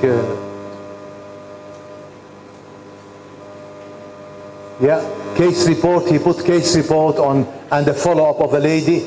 And it's quite interesting now here, one of the American surgeon called John Ratzenberger, in 2012, a nice book, Children's Surgery Worldwide History. This is a very interesting book on the history of medicine, and he mentioned Al-Zahrawi and the tonsil guillotine and tracheostomy. Al-Zahrawi, he practiced this and whenever needed. Eye surgery. Do you think Al-Zahrawi did eye surgery? Yes, he did. And it's interesting, he used a special instrument he made to treat cataract. Al-Ma' al-Abyad or Al-Ma' al-Nazil, or they call it As-Sad. So he used قدح الماء النازل في العين. So he has a special instrument to remove it, exactly as we just did only last 50 years. But recently, the ophthalmologists, they have a different technique by aspirating the lens. So Al-Zahrawi made a reference to this technique, but he did claim it to himself. What he said, Al-Zahrawi here, he said, وَقَدْ بَلَغَنِي عَنْ بَعْضِ الْعِرَاقِيِّينَ أنه ذكر أنه يصنع في العراق مقداحا نفوذا تمتص به الماء الأبيض.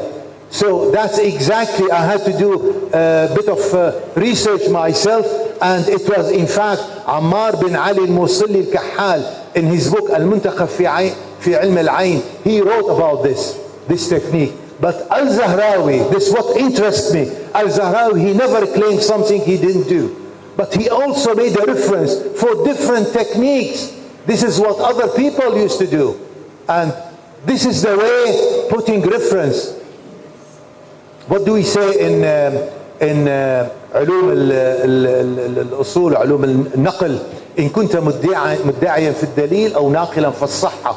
So you need to, this is evidence-based medicine. You need to support your claim by having references. And this is the history of medicine, the Cambridge history of medicine, talking about Al-Zahrawi and new techniques invented for treatment of cataract on the other eye. Obstetric and gynecology. So hopefully it won't be too long, please, ladies, just bear with me. Normal delivery, he talked about normal delivery in great details. Also, as you can see here, Monica Green, she wrote a book to say how great was Al-Zahrawi. He devoted a total of 10 chapters to women's health, to teach how to do normal and abnormal delivery. One of the issues he did, removal of the dead fetus by using the forceps. He was the first one who described the forceps to remove dead fetus, the dead embryo. And it's interesting, he, as you can see here, he called it Al-Mishdakh. This is Al-Mishdakh and the forceps. Forceps al-Milqat. And the forceps is two parts, toothed and non-toothed. Okay. So this book actually written by Helen King, she made a reference to Al-Zahrawi and the two kinds of forceps and also Al-Mishdakh. And he described, can we get rid of this? This is the zoom a little bit up. It's interesting, he made a case report, the first one who described the ectopic pregnancy. You know what's ectopic pregnancy? When the pregnancy happened outside the womb. And he was the first one. And this is actually from the book Health and Well-Being in Islamic Society. Was the first accurately described ectopic pregnancy by Al-Zahrawi.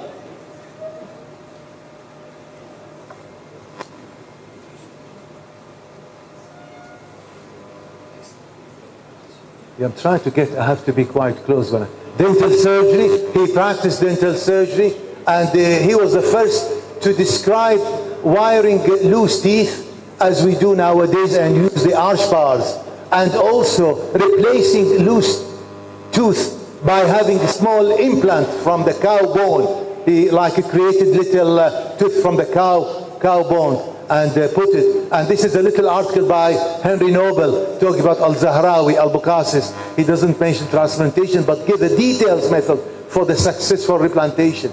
This is one of the book in Oxford. And neurosurgery, do you believe he practiced neurosurgery, Al-Zahrawi?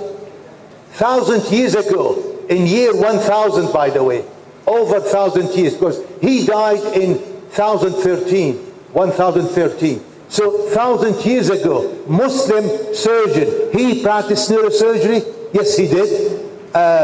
He did open the skull using special minqab, call it minqab, making holes, making 3 holes, and then cut between the holes. And this is what we call nowadays craniotomy. We still use the same technique, 1,000 years, and we still use the same technique. Yes, different instrument, but that's Al-Zahrawi, Sheikh Al-Zahrawi, mashallah. And the credit also given to him when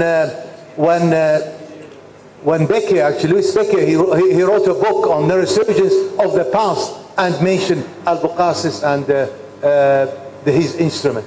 So observation, I put this as malpractice because Al-Zahrawi used to see lots of malpractice. All the surgeons, junior practitioners, they do some surgery, problems, they come to him. So he gave advice, he mentioned somebody tried to remove a tumor from the neck and the patient died because he didn't select his patient. Also splintage and removing large bladder. So he put here, why did I put this slide? Just for the future surgeons, any type of surgery, you need to learn. Good surgeon, he knows how to operate. Better surgeon, he knows when to operate. But the best surgeon, he knows when not to operate. Because sometimes by operating, you might cause harm. And the lady says no harm when she put one of the usul fiqh. So better not to operate if you're going to cause harm. And this is what he put here. You need to know when not to operate. Instruments, yes, if you go and visit Qurtuba, and you see in the little museum on the top of the bridge, very basic instrument. In Morocco, in Halab actually, in Aleppo, if you, this is actually back to 2006, Akhuna Dr. Abdel Nasser Ka'dan, he duplicated this in the History of Islamic Medicine Center in Aleppo. But in Morocco, they have a slightly bigger collection. This is in 2016, but the best one I've seen in 2018 in Morocco, in Fas, is really, really beautiful replicate of the Al-Zahrawi's instrument. And also, Rahmatullah alayh, Fuad Siskin, he died a few years ago.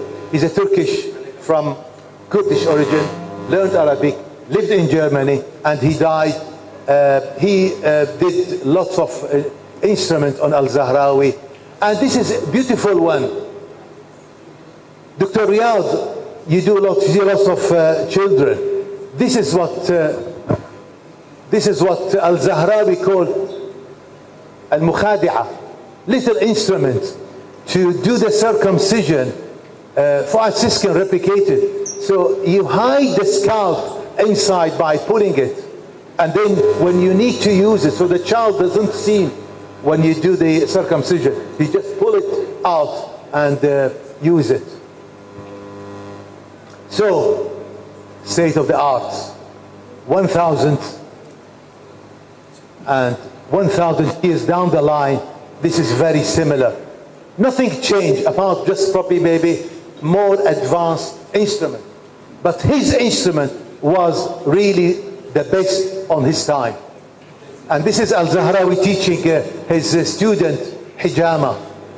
This is a beautiful clip on the left-hand side, published by the FSTC, Foundation for Science, Technology and Civilization, and published in the BBC as well. It's a beautiful on Al-Zahrawi. I wrote a few articles on Al-Zahrawi, you can find it on the internet.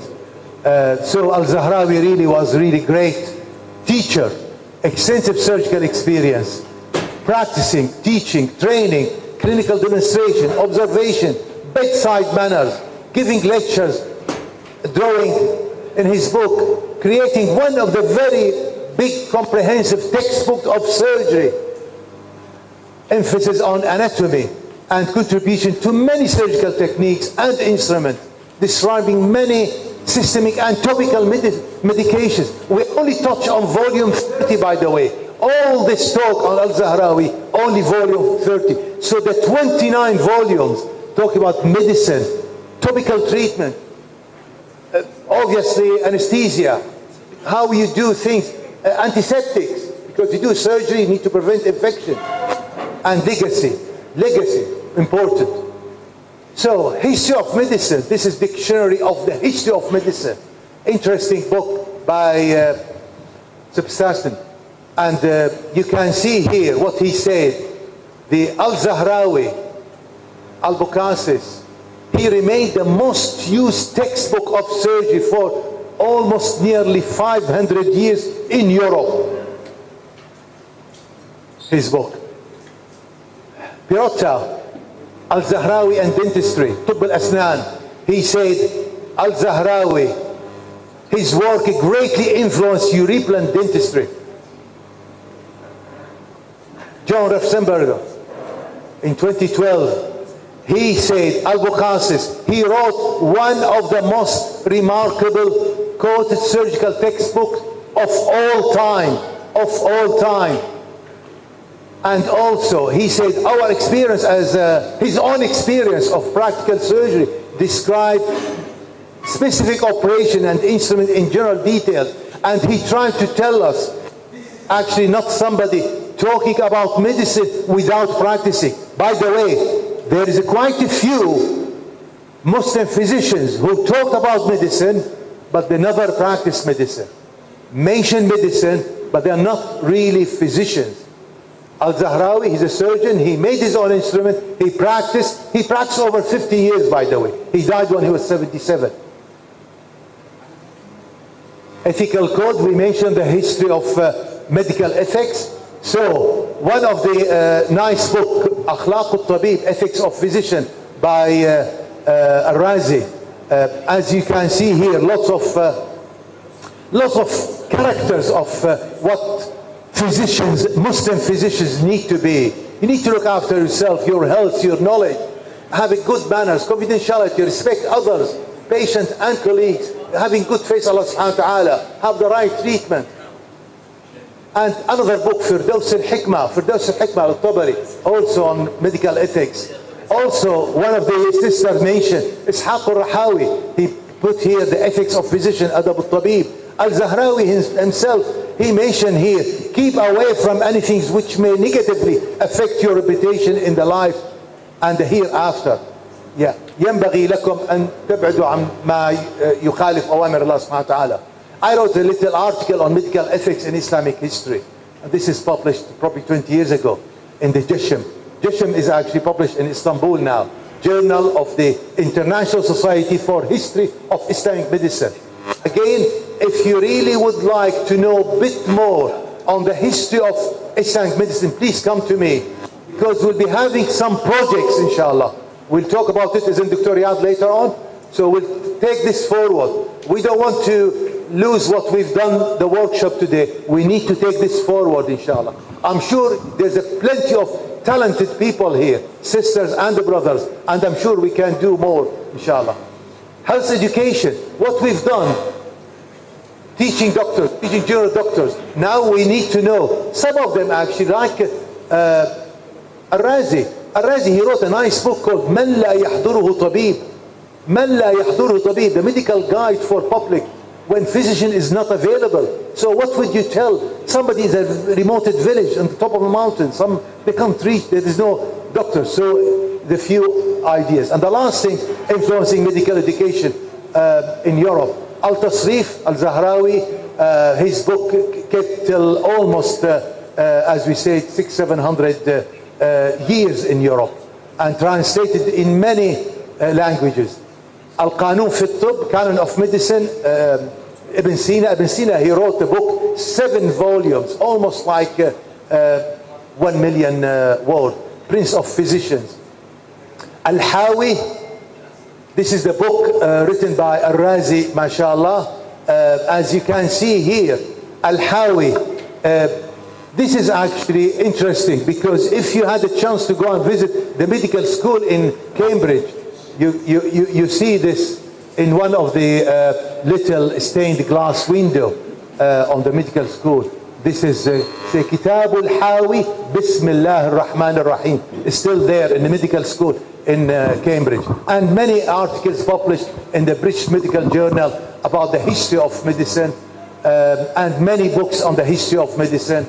And I'm just going to show you this. If you just read, maybe it's interesting when you see somebody say Islam was the religion of remarkable tolerance. Islam has been part of Europe for so long.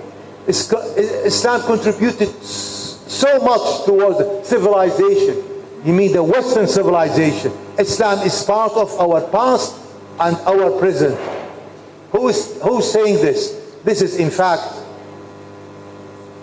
it's King Charles. He was a prince of Wales. King Charles, he mentioned this actually in 1993 when they opened the Oxford Center for Islamic Studies. So now we can say with full confidence, this slide is wrong, and this slide has to be like this. So there's a great civilization to fill this gap for 700-800 years, and this is the Muslim civilization. I haven't finished. I like to, if this is the last slide, I like to finish by having the little saying, only those who remember history can make history. So we have to be really vigilant. We have to learn about our history. And if you please take a little screen or short screen for the little barcode here, this will take you to many references. This is take you to the FIMA project we're doing of the history of Islamic medicine, HIM, and which I would like you also to be part of it. You can contribute. Sister Siti Aisha, mashallah, she helped us getting some of the IT background, and I'm sure we can probably maybe have, as I call it, focus group. You need to be part of. There's a few projects will be inshallah based on you as medical student and inshallah as a future doctors inshallah.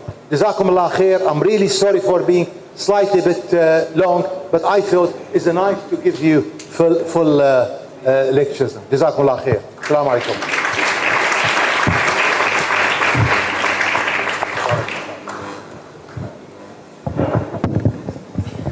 Jazakallah khair. Thank you very much, Dr. Sharif, for this workshop. I have a comment for the students. We were mentioning that they would I'm talking about opportunities. And what you are offering now actually is an excellent opportunity for a group of students here can work with you in this regard. What I would suggest, if you don't mind, Dr. Riyad, probably on piece of paper. I'm not going to force everybody, because if you're not keen, if you're not really happy to do it, you won't be able to do it. I would like people, whoever would be happy to be part of the bigger group. We've got few projects, inshallah. Projects to write articles and we publish it. Projects on taking the history of Islamic medicine, bit bigger than just only workshop. Maybe we can do academic online courses. We can do a bit more of this workshop, expand it, because each topic I've given you already 6-7 little subheadings can be expanded and can be, maybe inshallah, my feeling is we can write a book. So whoever would like to join, we can be part of the editing book, and that doesn't need any financial support. That need just effort and will. Need irada qawiya. You need a will, inshallah. If you're really keen, I can probably maybe start with the ladies to give them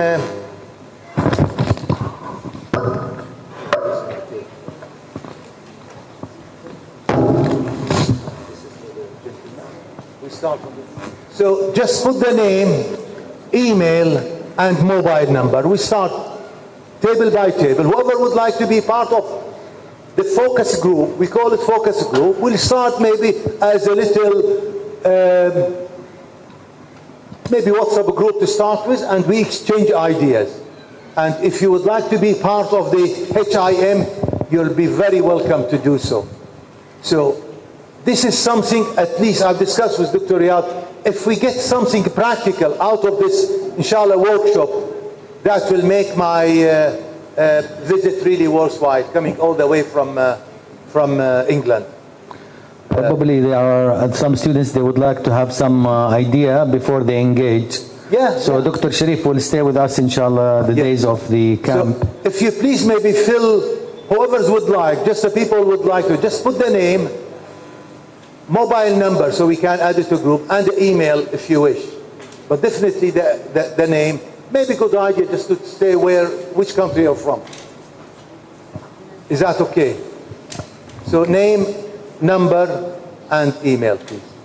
Jazakumullah. Jazakallah khair.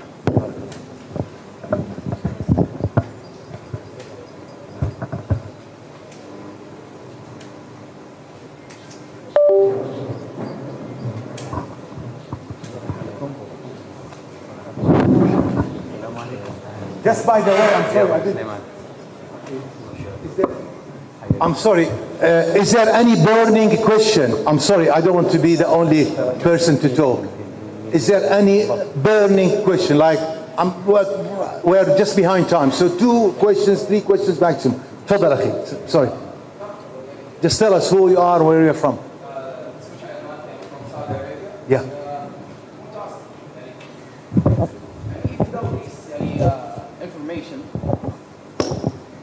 Even though this information, why this gap between us and our history? This is quite important. Why we're still here, backwards. These people, Al-Zahrawi and the others, were on the top of the nation. This is a big question. This is what we call the $1 million question. And obviously, there is ماذا خسر العالم من انحطاط المسلمين. We need to go back and study this in detail, not just only in medicine, on all aspects of sciences in life, unfortunately. Why the Muslims really, but more importantly, what the others really lost by having the Muslims losing out and on the back seat. So this is a big question. More important, how we can get back to the front seat.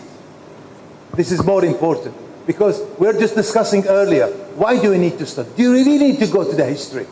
Do we really need to say, look, our granddad, Al-Zahrawi, you're fantastic. Tell me who you are now. Tell people, think, why do you need to study medicine? Why do the history? You need to. You need to. I was telling the sisters now before, when you drive a car, yes, you've got a big screen to see in front of you, but you still need little mirror on the side mirror and on the front mirror to see what happened behind you, to guide you how to go. You can't just drive to the front based on the screen in front of you. It's important, but you need to see behind to guide you, so you have no. And this is really important. Any questions, sisters? No? And my name is Mustafa Muhammad. I'm from Nairobi, Kenya. And my question is, since we talked about ethics in Islam and medicine, and in you being a plastic surgeon, and as a Muslim who has interest in plastic surgery, and I'd love to hear your thought on, the perspective of Islam on aesthetic procedures. Yeah. Aesthetic procedures. So the brother is going to open the warm can. He's going to tell us cosmetic surgery, plastic surgery. Tell us, is it halal or haram? Is it? Well, if we need to, three issues. Number one, let's focus on the history. Number two, ethics is a big topic, and I can probably maybe give you big presentation, Islamic medical ethics and plastic surgery. But plastic surgery, this is what I do. It's I don't do cosmetic. I do plastic surgery, which is reconstruction. Plastic surgery, 7, 8 different specialty, by the way, not just only aesthetic surgery. Plastic surgery, this is not for the, we can't discuss together. Plastic surgery is to do with the trauma, with the hand part of it, to do head and neck, to do congenital, to do with skin grafting, burns, to do with microsurgery, to do breast reconstruction, all type of reconstruction. This is all part of plastic surgery, even elective hand, most of it. Sorry. Okay, Akhi, last question.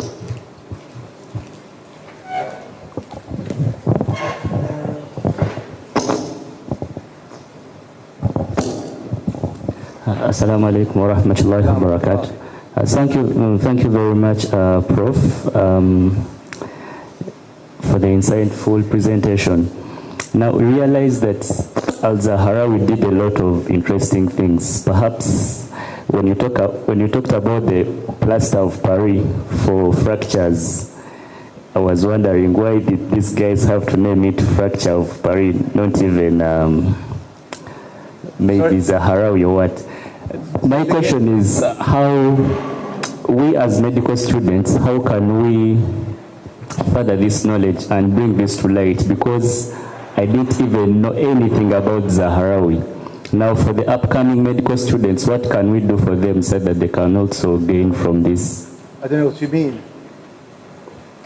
What do you mean? What's the main question? How can medical students further such knowledge? On how can we make the student? On the history of medicine. Okay, how can we increase the knowledge for students? Correct. On the history of knowledge? Yes. Yes, that's really important. This is why we're doing this. This is through Jazakumullah Khair in the regular annual medical camp we do for FIMA, to try to get students more engaged in different projects. And one of the projects of FIMA is the HIM, the History of Islamic Medicine. I think if everyone, you're going to specialize in, say, maybe cardiology when you finish medicine. So if you read on the history of cardiologists from Islamic point of view, that will be more than enough. Cover ladies, they're doing obstetric gynecology. If they read what Al-Zahrawi and others say on this, that would be great. Just read. You only need basics. Just a basic, like 2 minutes before you give the lecture. You say, look, by the way, do you know that Al-Zahrawi did this? Al-Razi did that? Ibn Sina discussed on this. So that will really inspire the other people. You're teaching them. You increase, you spread the knowledge. Jazakallah khair.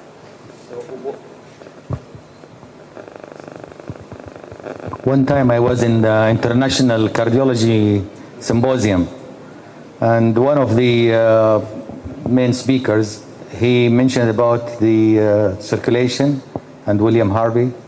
He said he invented the... then I stood and told him that Ibn Nafis, Ibn Nafis and others, they described it before William Harvey 200 years ago. He said, well, I don't have references. That's what he mentioned. Now, I don't have references. If I have references, I will say that it is, I will go back. But until now, we don't have references. And you see, Akhi, brother, what I've done here, you probably maybe seen the presentation. I did mention what the other people mentioned about Al-Zahrawi. And I also put the Arabic manuscript and translation on the other side of the slide. So what Al-Zahrawi said and what the other people, Western people, said about Al-Zahrawi. So we put reference. I'm claiming something, but I'm defending myself. This is important. It's evidence-based medicine. We say, look, this is what I claim, but this is my evidence. This is the reference. This is what the other people mentioned. Yes, that exactly. Jazakumullah khair. I think we can. Hello. Assalamu alaikum. We have a question here in the female side. Sorry. We have a question here in the female side. All right. Okay, sister. Yes. Go ahead.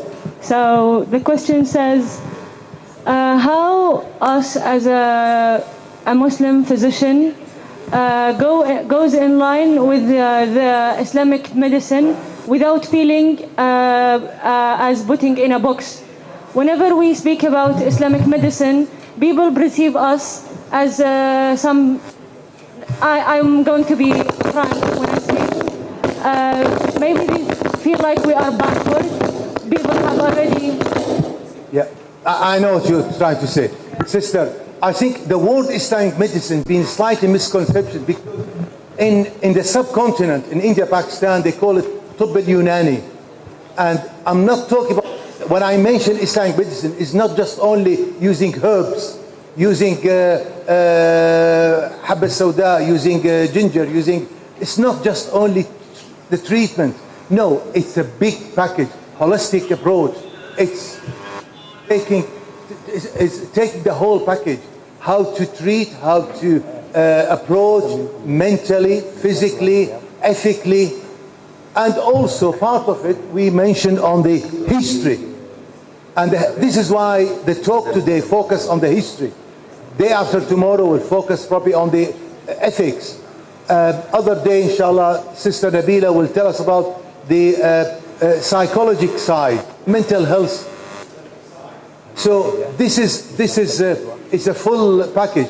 Islamic medicine is not just only a treatment using specific type. It's not just only Tubb al-Nabawi. No. Jazakumullah khair.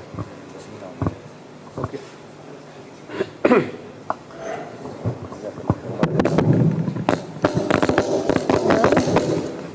Hello.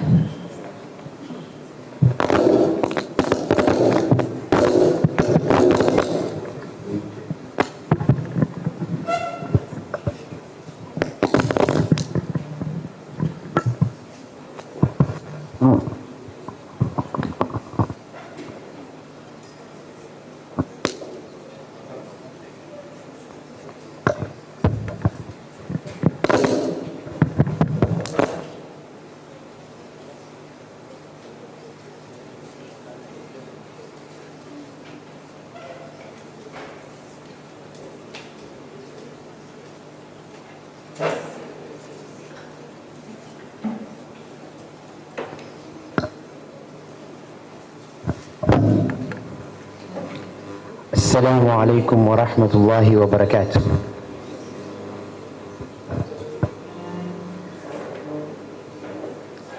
Good morning, ladies and gentlemen, our respected scholars, our doctors, our students, and guests from all around the world. My name is Sadruddin Ali. I'm from Kenya, and I'm deeply honored to welcome you all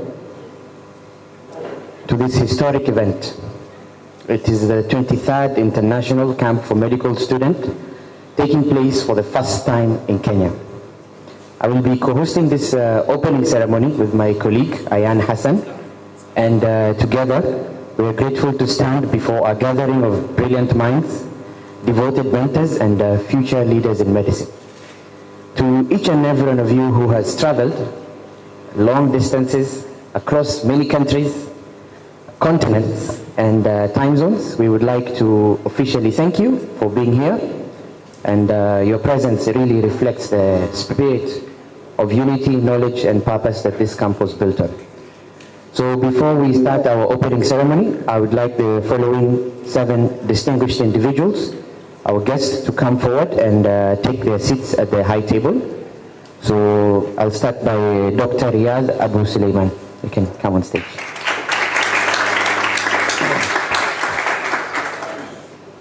Next is Dr. Matiha Salim. You're welcome on stage. Next will be Dr. Abdullah Bajabir, followed by Sheikh Rishad Rajab.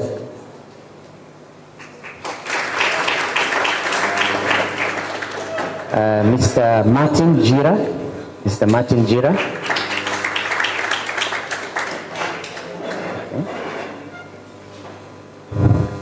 Dr. Ayub Abul Khair, welcome on stage.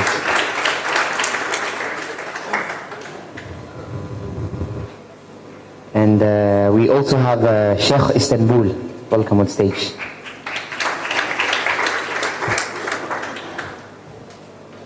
And also to our lovely speaker, Dr. Sharif, you're welcome on stage. Yeah, you're welcome.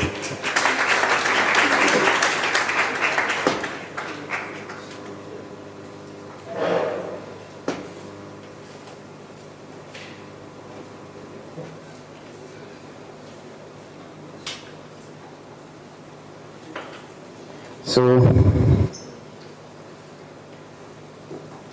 to begin our program officially, we'd like to start with the blessings and reflection as we turn to the words of Allah subhanahu wa ta'ala. So I'd like us to please welcome Brother Abdul Salam Said Kizondo from North Coast University to recite for us a portion of the Holy Quran. Welcome on stage, Brother Abdul Salam.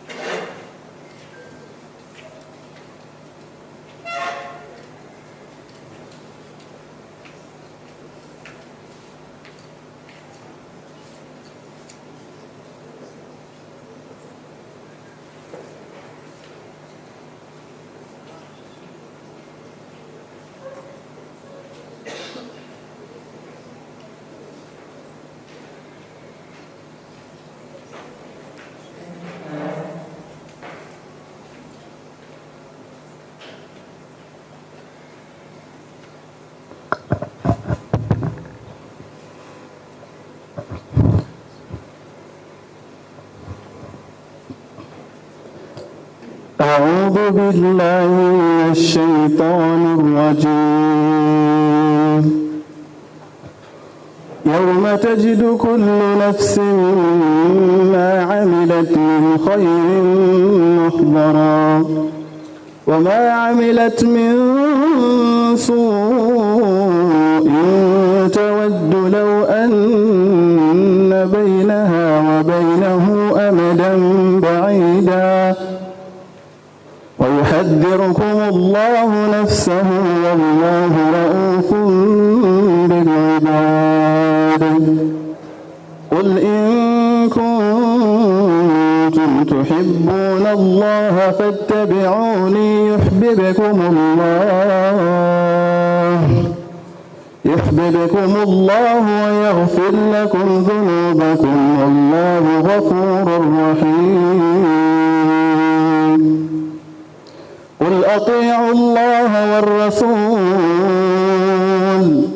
فإن تولوا فإن الله لا يحب الكافرين إن الله اصطفى آدم ونوحا وآل إبراهيم وآل عمران على العالمين ذرية بعضها من بعض والله سميع عليم إذ قالت امرأة عمران رب إني نذرت لك ما في بطني محررا فتقبل مني إنك أنت السميع العليم فلما وضعتها قالت رب إني وضعتها أنثى والله أعلم بما وضعت وليس الذكر كالأنثى وإني سميتها مريم وإني أعيذها بك وذريتها من الشيطان الرجيم فتقبلها ربها بقبول حسن وأنبتها نباتا حسنا وكفلها زكريا كلما دخل عليها زكريا المحراب وجد عندها رزقا قال يا مريم أنى لك هذا قالت هو من عند الله إن الله يرزق من يشاء بغير حساب صدق الله العظيم. Jazakallahu khairan for that beautiful recitation.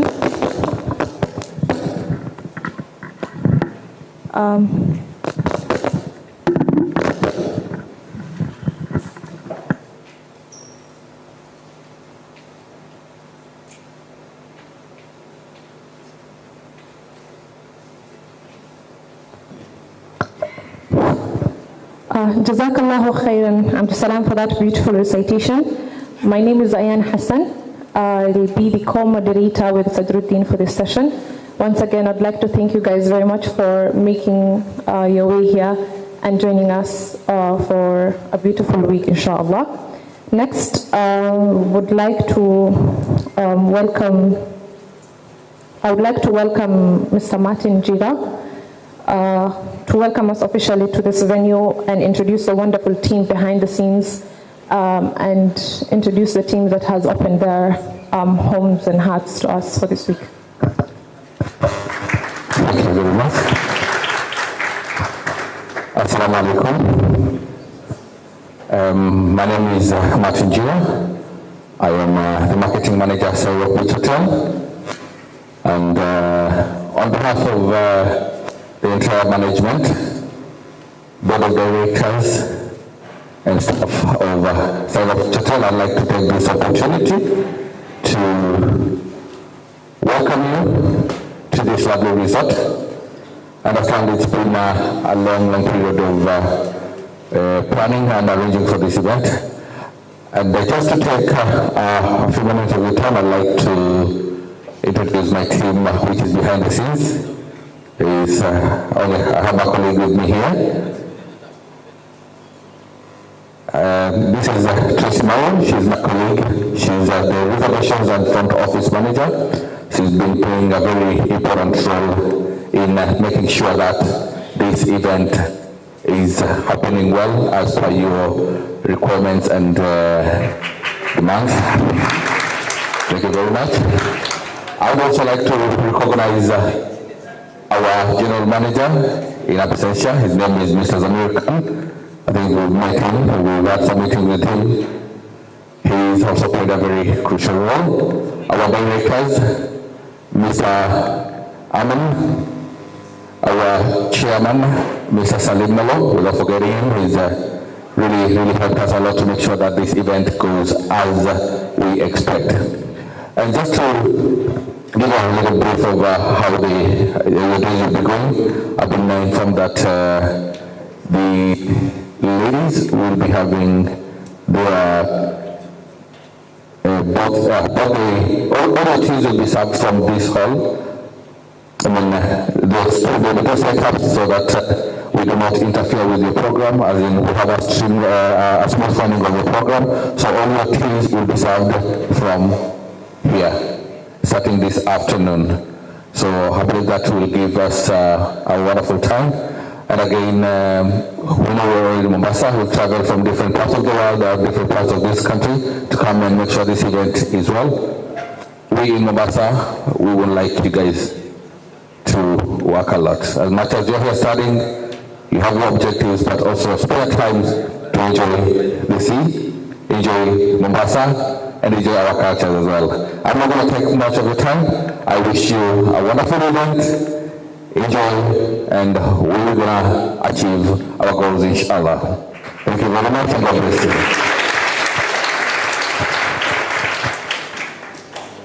Thank you so much, Mr. Jira, and we really appreciate you and your team and Sairok for hosting us. So next, I'd like to introduce our next speaker, someone who is deeply committed to the future of medical professionals in this region, and he is also the convener of the student chapter, and he is a respected consultant pediatrician and also the Secretary General of the Kenya Association of Muslim Medical Professionals. Please welcome Dr. Abdullah Bajabir.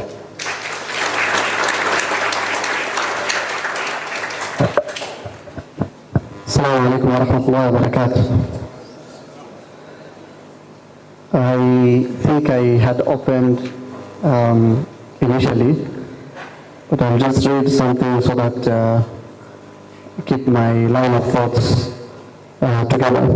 Assalamu alaikum wa rahmatullahi wa barakatuh. It is my great pleasure to welcome you all to Mombasa, a city of rich history, diverse cultures, and warm hospitality. On behalf of the Kenya Association of Muslim Medical Professionals, we are honored to host you in this beautiful coastal city. KAMMP is an organization that brings together healthcare professionals of the Islamic faith here in Kenya. We with the aim of building capacity, advancing medical knowledge, and serving our communities in line with Islamic values. Today, as we gather under the brand Medicine Through Time, an Islamic perspective, we reflect on a legacy that spans centuries. From the time of Prophet Muhammad ﷺ, who said, Allah did not send down a disease except that He sent down its cure. To the timeless wisdom of Imam Shafi'i that I always have to repeat, who emphasized that knowledge is of two kinds: knowledge of religion and knowledge of the body or of health. Medicine has always held a noble position in Islam. Leadership in medicine is not just about titles or positions. It is about service, responsibility, guiding others towards excellence. As students, you are not just the future of healthcare. You are the present torchbearers of this rich legacy. You have a duty to lead with compassion, competence, and consciousness of Allah in your work. I wish to sincerely thank the teams from WAMY, FIMA, Islamic Medical Association of Saudi Arabia, and our very own KAMMP team here in Kenya that has worked tirelessly to make sure that you have a wonderful time in this city of Mombasa. Your dedication is what makes gatherings like this possible and impactful. May this camp be a journey of learning, building, discovering the true value of medicine in Islam. Welcome to Mombasa. Karibuni, karibuni sana. Alaikum salam wa barakatuh.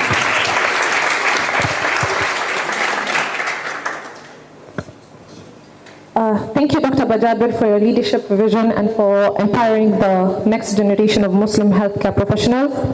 Next up, we're honored to welcome an international medical leader, an advocate for Islamic medical collaboration. He is the Vice President of FIMA and is delivering remarks on behalf of the Secretary General of WAMY. Please help me welcome Dr. Riyad Abu Sulaiman.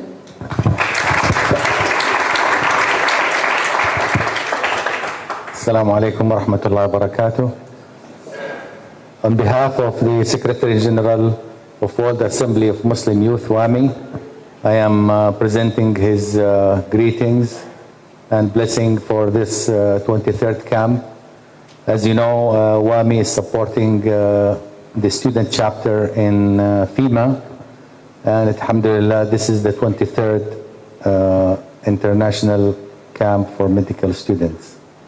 I am happy to see all the students, which are the main focus of our program.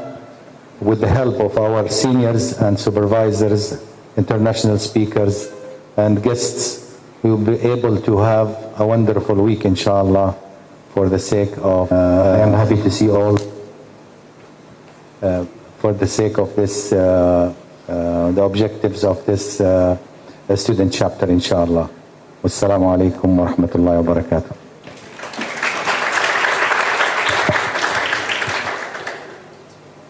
Shukran, Dr. Riyad, for your wisdom and a powerful reminder of our unity.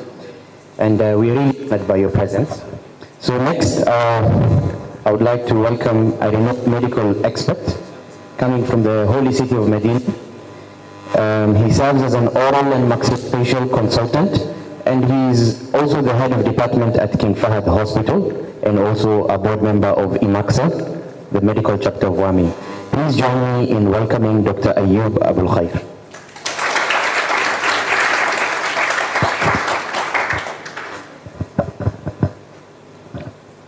Bismillah ar-Rahman ar-Rahim. Alhamdulillah wa salatu wa salamu ala Rasulillah wa ala alihi wa sahbihi ajma'in. Dear respected organizers, dear respected guests, dear respected leaders and the representative of Islamic medical associations, Assalamu alaikum wa rahmatullahi wa barakatuh. It's really an honor to be here. Alhamdulillah, everyone or almost everyone that make it to be here, alhamdulillah. And we are so blessed to be here on this ceremony on the Kenya, Mombasa. And this events wasn't happen unless that the collaboration between the FIMA, IMAKSA, which is the Islamic Medical Association of KSA, and KAMMP, the Islamic Medical Association of Kenya. Alhamdulillah, all the efforts that that it has been through the previous months, alhamdulillah, it's starting, and we wish, inshallah, to reach to our goals, inshallah. We will talk a little bit about the FIMA SAC, which is the student chapters of FIMA, and this is one of the main activities that it will be concentrating on from the FIMA SAC. We are dedicated as a FIMA SAC to improve our students, to collect them or to give them the information that they will not get it from the universities. We want to adhere that and to compare it, so we will have, inshallah, in the future, medical professionals, doctors, nurses, pharmacists, that they have the full medical degrees, and in addition to that, they have the Islamic ethics, as well as the manners and the keys to improve the ummah and the local community. In our FIMA SAC, we have a lot of goals. We can summarize it by, we have 3 key programs that we usually do. One of them is what we are coming today, which is the annual student camp.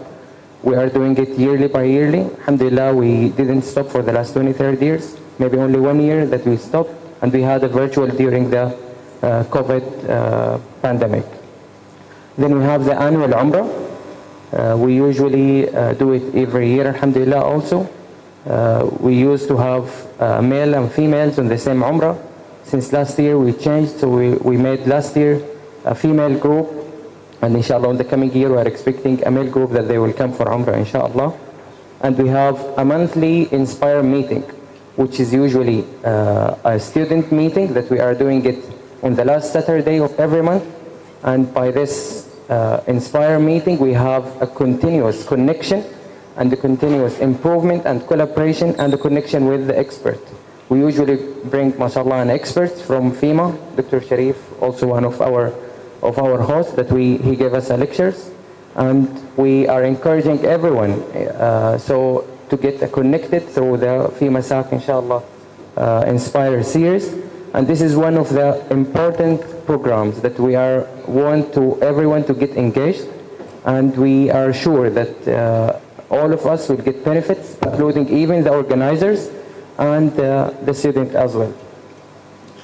So our series, it's aimed to multiple goals included to help the student to get an informed an academic and the career choices. So we are organizing some of the pathway or a career advertisement, and also to build a trust international network, so all of us can connect it through each other. Wherever we are, we can get connected, thankfully for the technology. And we need also to strengthen the FIMA missions that all of us are working, and we want to nurture our skills and to be a principal in our generation.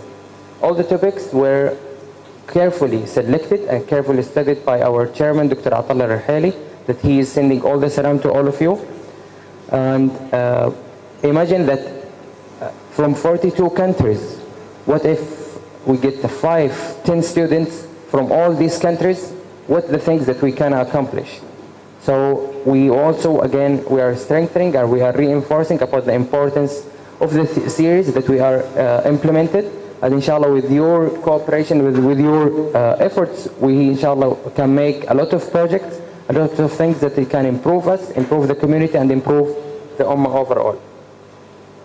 Before I finish my my words, to all the participants for your camp, all of these efforts was only for you. Not only to come here and spend some days and leave. No, we want this to be a camp that it will give us an impact for our days, for our future, and inshallah later on in our career. And Dr. Riyad, he gave a lot of stories, and there were a lot of stories that it was started by an ideas, that it was converted to a project. Some of the project was taken by the whole FIMA. So we want all of us to feel the moment and to try our best to engage our brotherhood, brother and sisters, and to see and to get the maximum from each program, get the maximum from each expert. We will have a time that we will have a tea break. We can spend it by just take some jokes, or we can also engage by our colleagues that we know with each other, by engaging also with our seniors that we can get benefit from them. We are expecting a lot. May Allah inshallah make this campus with a success as we wish and more inshallah. And we should inspire ourselves, inspire our brothers and sisters, and inshallah to increase our knowledge. Allahumma ameen. Assalamu alaikum wa rahmatullahi wa barakatuh.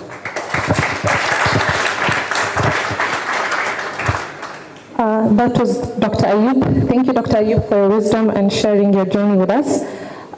Next up, I would like to invite Sheikh Istanbul. So this is a distinguished figure whose voice and work have left a deep imprint in the Kenyan coast and beyond.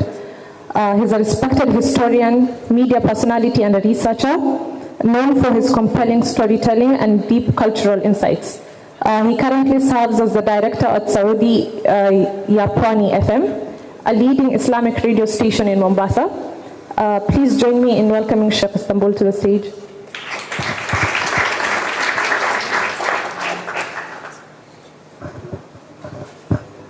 أعوذ بالله من الشيطان الرجيم بسم الله الرحمن الرحيم الحمد لله رب العالمين والصلاة والسلام على سيد المرسلين وآله الطيبين الطاهرين وصحابته المنتجبين ومن تبعهم بإحسان إلى يوم الدين أما بعد السلام عليكم ورحمة الله وبركاته. It is a great pleasure, and let me thank Allah first for all this. I thank the committees concerned and the organization for inviting me, but most of all, I thank very much my dear brother Dr. Ashraf for highlighting me on this issue and convincing me of the importance of attending. I'd like to start my talk as from where my dear brother left his presentation. I was very interested by the questions that came along. And I'd like to build up from the questions. First, from my dear brother sitting here, when he said, and why are we like this? That's one. Two, there's another brother who put forward a question, what can they do first to know what you talked about and what is to be done from your lecture? I picked on these two questions because as a researcher on the historical aspect of both Islam in our region, first and foremost, I would like to inform you who may not be knowing this, that Islam came to this region before going to Medina. We are that rich. 5th year is when Islam came to where they call Ethiopia. Aksum Ja'far bin Abi Talib, Uthman ibn Affan and their wives. It's about 110 Sahabas who came, both men and women. This also most Kenyans don't even know. And being Muslims, we fell under the yoke of the crusades, the last crusades that came through Vasco da Gama. We are being taught in school that this was an explorer, but he wasn't. And there's a very important book, if you would quote, find it, I'd give it, I'd share it with Dr. Ashraf so that he gives it to you in your group. It's called The Portuguese Period in East Africa. Published in Kenya by a company known as Kenya Literature Bureau. But what they did to our people for 200 years consecutively cannot be compared even to what Hitler did to the Jews. They slaughtered our rulers, took their heads to Goa in India. We haven't got them back till today. Islam and medicine needs to go back in history, as the brother said, and know where we are from. Be able to calculate where we are at and how are we moving forward from here. Without knowing history, we would always be agonizing, and we are not organizing ourselves. We are not outnumbered, we are not out-educated, we are out-organized. So we stick to agonizing instead of organizing. And this is the best problem that's facing us, and unless we focus on tackling this issue, we would always be second fiddle. And we are supposed to be first, because the first world existed between our coast, that is South Africa towards East Africa, to Middle East, from Yemen and all this other side. That was the first world to Far East. How do we become second world or third world or a forgotten world? The main problem and basic aspect of our problem is we talk Islam more than do Islam. Palestine is just a good example. We talk, we make dua, we give hopes, but we don't find solutions. We don't solve our problems. I wouldn't like to take much of your time. I'd say may the Almighty bless us all and guide us abundantly. Thank you for welcoming me. Assalamu alaikum wa rahmatullahi wa barakatuh.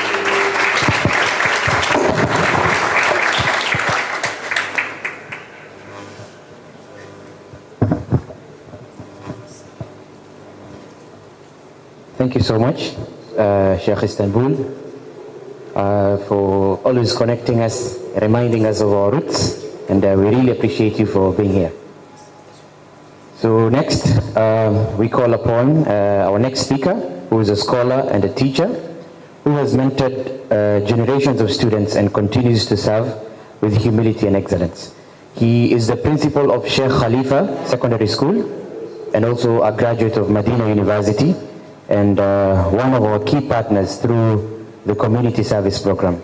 He will also be giving a lecture tomorrow titled An Overview of Kenya. So let us please welcome Sheikh Rishad Rajab.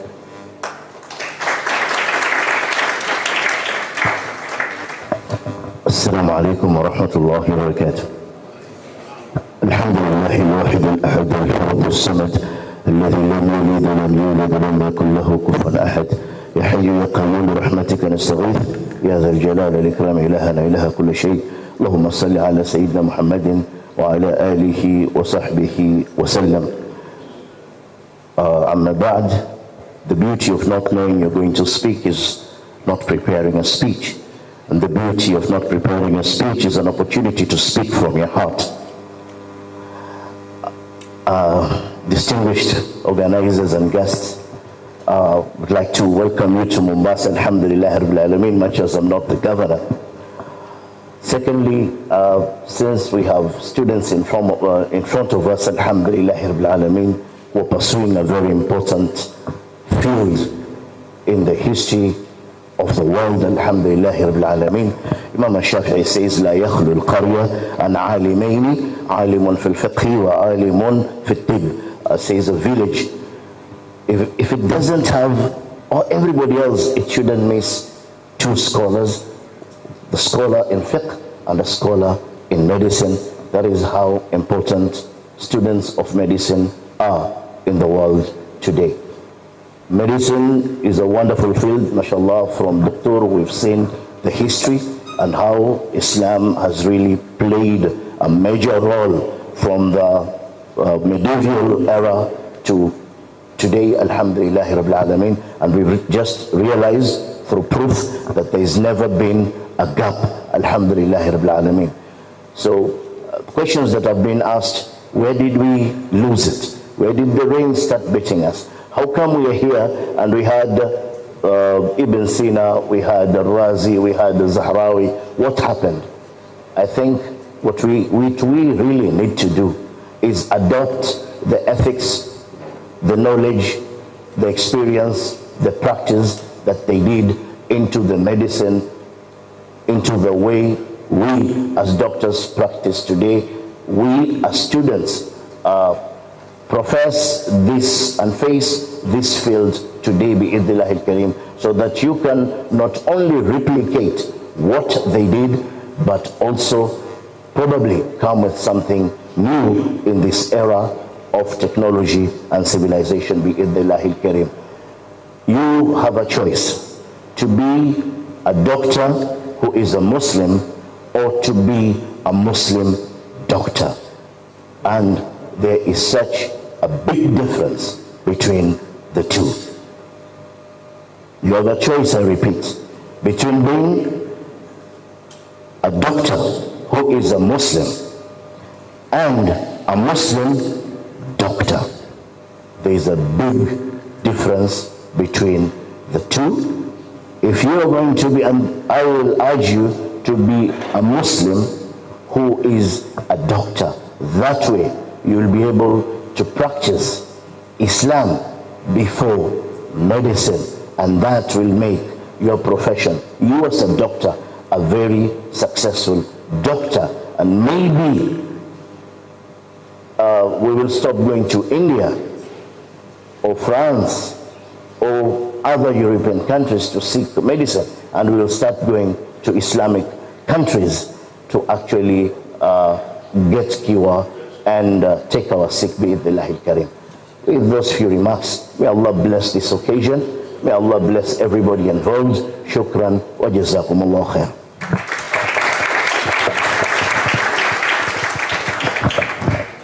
Barakallahu fiqh, Sheikh Rashad, for your lifelong service to education and da'wah, and for your very beautiful remarks. Next up, I would like to invite Dr. Hanan Ishaq. Dr. Hanan is an assistant professor in the Department of Obstetrics and Gynecology, College of Medicine at Princess Noura bint Abdul Rahman University in Riyadh, Saudi Arabia. She also serves as a consultant obstetrician and gynecologist affiliated with Princess Noura bint Abdul Rahman University Clinical Training Hospitals. She is a consultant in women's health, overseeing clinical training and patient care in affiliated university hospitals. Let's put our hands together to welcome her for a few remarks.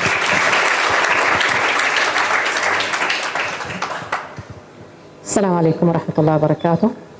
Alhamdulillah wa salatu wa salamu ala rasulillah. Dear all, welcome to this gathering. I will not give a long speech, but I am really happy to stand in front of you, thanking all the organizers, the WAMY, the FIMA, and the Kenyan IMA, to give us this opportunity to gather together from all over the world, being Muslims first, and then seeking the pleasure of Allah or ajr from Allah in practicing the most noble job in the world, which is medicine. I hope, inshallah, that we will get out from this camp with more ideas, more inspiration, and more strength in our faith to stand up in our, well, I could say, difficult era, or where we have the Palestinian war now and genocide, and we really need to be together, connect together as Muslims from everywhere, so that we can stand up in front of all of the struggles that we are having. Jazakumullah khair, and inshallah we'll meet again and again in other FIMAs and in maybe other projects, hopefully, around the world and in Jannah, inshallah. Assalamu alaikum.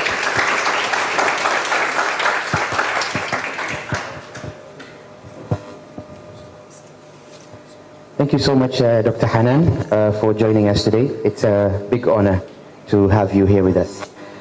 So next, our next speaker is a familiar face. I know you've all met with him. It is an honor to welcome Professor Sharif Kaf Al-Ghazal, who, I was the one who welcomed Professor Sharif. Despite traveling the whole night, he arrived at 3 a.m. And despite all that, he's here with us. So may Allah reward him. And briefly, he's a consultant plastic and reconstructive hand surgeon in the UK, leading plastic surgery at the Bradford Teaching Hospitals. He's also a medical historian and a founding member of BIMA, the British Islamic Medical Association, and the chief editor of its journal. As the Secretary General of the International Society for the History of Islamic Medicine, he has worked tirelessly to highlight Islam's rich medical heritage. Please welcome Dr. Professor Sharif Kaf Al-Ghazali. Assalamu alaikum. I think you probably had enough from me anyway. So I'm going to be very short, inshallah. As Sheikh said, I think we need to take some maybe practical points. Maybe a couple of things. Number one, I know the first president for British Islamic Association, BIMA, is a gentleman who's been to one of these leadership workshops here in the WAMY. You probably maybe know him, Dr. Hamad Lodi. So you will be, inshallah, not just only the ambassadors in your own Islamic medical associations or in your countries. No, you will be also active member, future leaders, inshallah. So keep this in mind. Number two, you need to be very positive, inshallah. With all negativity we can see around, you need to be very positive. Inshallah, Islam will win end of the day. But we need the right people like you, inshallah, to be on the front seat. And we need to repeat our history. And if we don't know our history, it's difficult to repeat it. So this is why I'm saying we need to educate ourselves. What I'm trying to say really is to be positive. Allah subhanahu wa ta'ala always mentioned this. Even, in fact, one of the very famous hadiths, at the very last time of life, if you have only little plant and the qiyamah is almost going to be, just go and plant it, knowing even that you won't be able to see it, you won't be able to make advantage of it. إن كان في يد أحدكم فسيلة فليقم وليزرعها. So you need to be positive, you need to be practical and active, inshallah, active. This is my advice. جزاكم الله خير.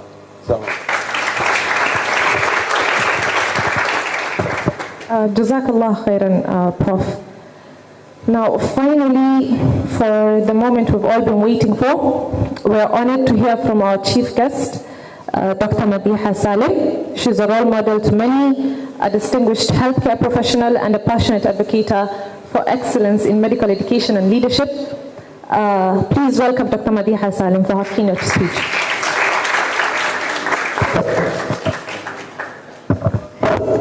Assalamu alaikum wa rahmatullahi wa barakatuh. I'm just speechless. My students have set me up today. I just have no words. I'm just a very happy person today. I was called by Dr. Ashraf. I remember it was last weekend. I was busy shopping at the supermarket with my husband, and then he calls me and he tells me, I'm inviting you for this workshop. And I told him, okay, I'll have to go and check my schedule. And then he keeps on calling me all the time. Are you coming? He said, yeah, I will come. And then I told my husband yesterday, why is Dr. Ashraf insisting that I have to attend this conference and I'm not a practicing medic, I'm more in psychology and in education. And then in the morning, he called me again. And he said, no, why is he insisting that I come? And I don't regret coming. I don't regret coming because I am seeing the fruits of my labor. I I have taught enough of the doctors in this room. I was a teacher at Sheikh Khalifa Secondary School. I taught there for 20 years. I taught Dr. Nabila. I was her class teacher. I received her when she was in Form 1, green, shy. I'm a very proud teacher, very proud. I cannot, I can say, stand up and I take roll call here. To me, you will always be my students. I'm currently working at Technical University of Mombasa. I am the Dean, School of Humanities and Social Sciences. My areas of specialization is counseling psychology. Once in a while, I contact Dr. Nabila, but I have not seen Dr. Nabila from the time she left Sheikh Khalifa in Form 4. I am meeting her after 26 years. And many others. As a teacher, I cannot be able to remember all of you. You have grown old. Yes. You have definitely changed. You've put on weight. You now have wrinkles. Okay? Now, my advice to the students who are here is just do your best. We are fighting a battle. We are always considered to be lesser important. We cannot do it. I am an example. I was a high school teacher. As my colleagues chit-chatted during break time, I challenged myself to do my master's program. When I left the high school setup, I went to the university as a university counselor. I joined the university not as a lecturer, but as a counselor. So I ran the counseling unit for around 6 years, and I dared myself to do my PhD. And then later, I moved to full academics. I am greatly inspired. I was greatly inspired by the presentation of Prof. He's really inspired me so much. If great people like Al-Harawi and Ibn Sina, he said he lived for 77 years. It's like he's lived for 500 years. He has achieved so much. So I believe I haven't done much yet, and I'm at this age. So dearest sons and daughters, because to me, you are sons and daughters. Don't just get satisfied with little achievements. You just have to do your best. Even where I am seated, I always tell my students, I'm still on transit. I am the dean, but I'm still on transit. So long as I can breathe, then I will push myself to the next level of success. So after your graduation, don't just sit still. There is a lot that you need to do for the community around the world. You need to practice as medics, you need to do research. There's a lot that you need to do as far as your time is concerned. So long as you're breathing, push yourself forward. We were having very interesting discussions with Dr. Hanan until she was drawing diagrams for me. But I tell you, you have been given a gift of life.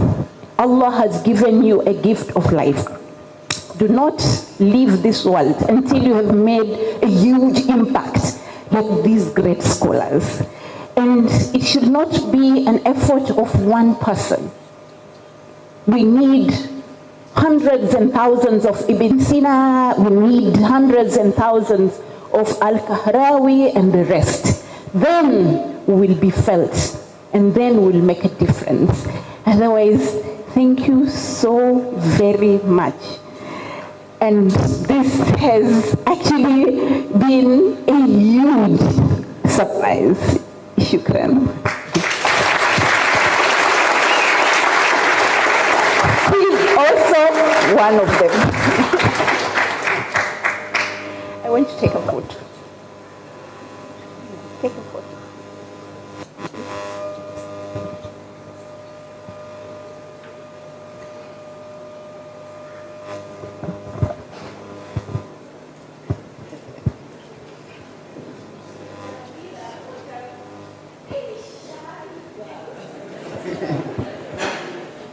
She was a shy girl from Bungoma with the brother. I also taught the younger brother.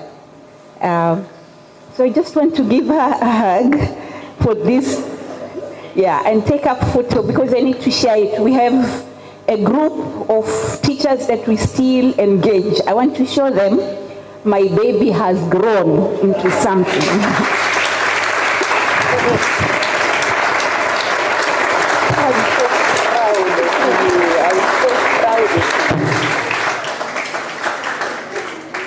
Thank you for the surprise.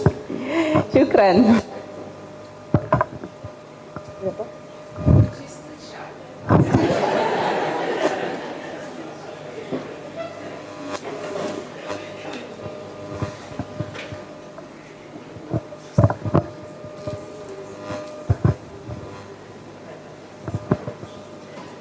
Alhamdulillah, what a beautiful, enriching opening ceremony it has been.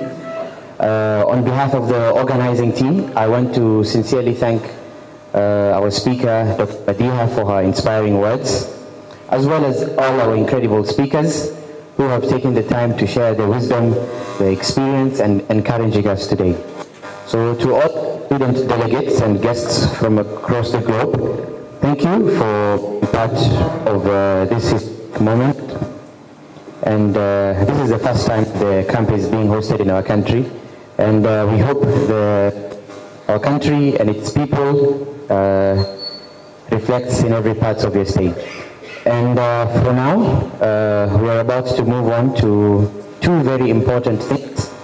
So we will break for Dhuhr prayers. And the second thing is almost everyone's favorite part of the program, the food and the lunch. So we'll break for Dhuhr prayers and we'll follow by lunch, inshallah. Once again, thank you all for attending today's opening ceremony, and may this camp be a source of knowledge and connection and barakah for everyone here. Wassalamu alaikum wa rahmatullahi wa barakatuh.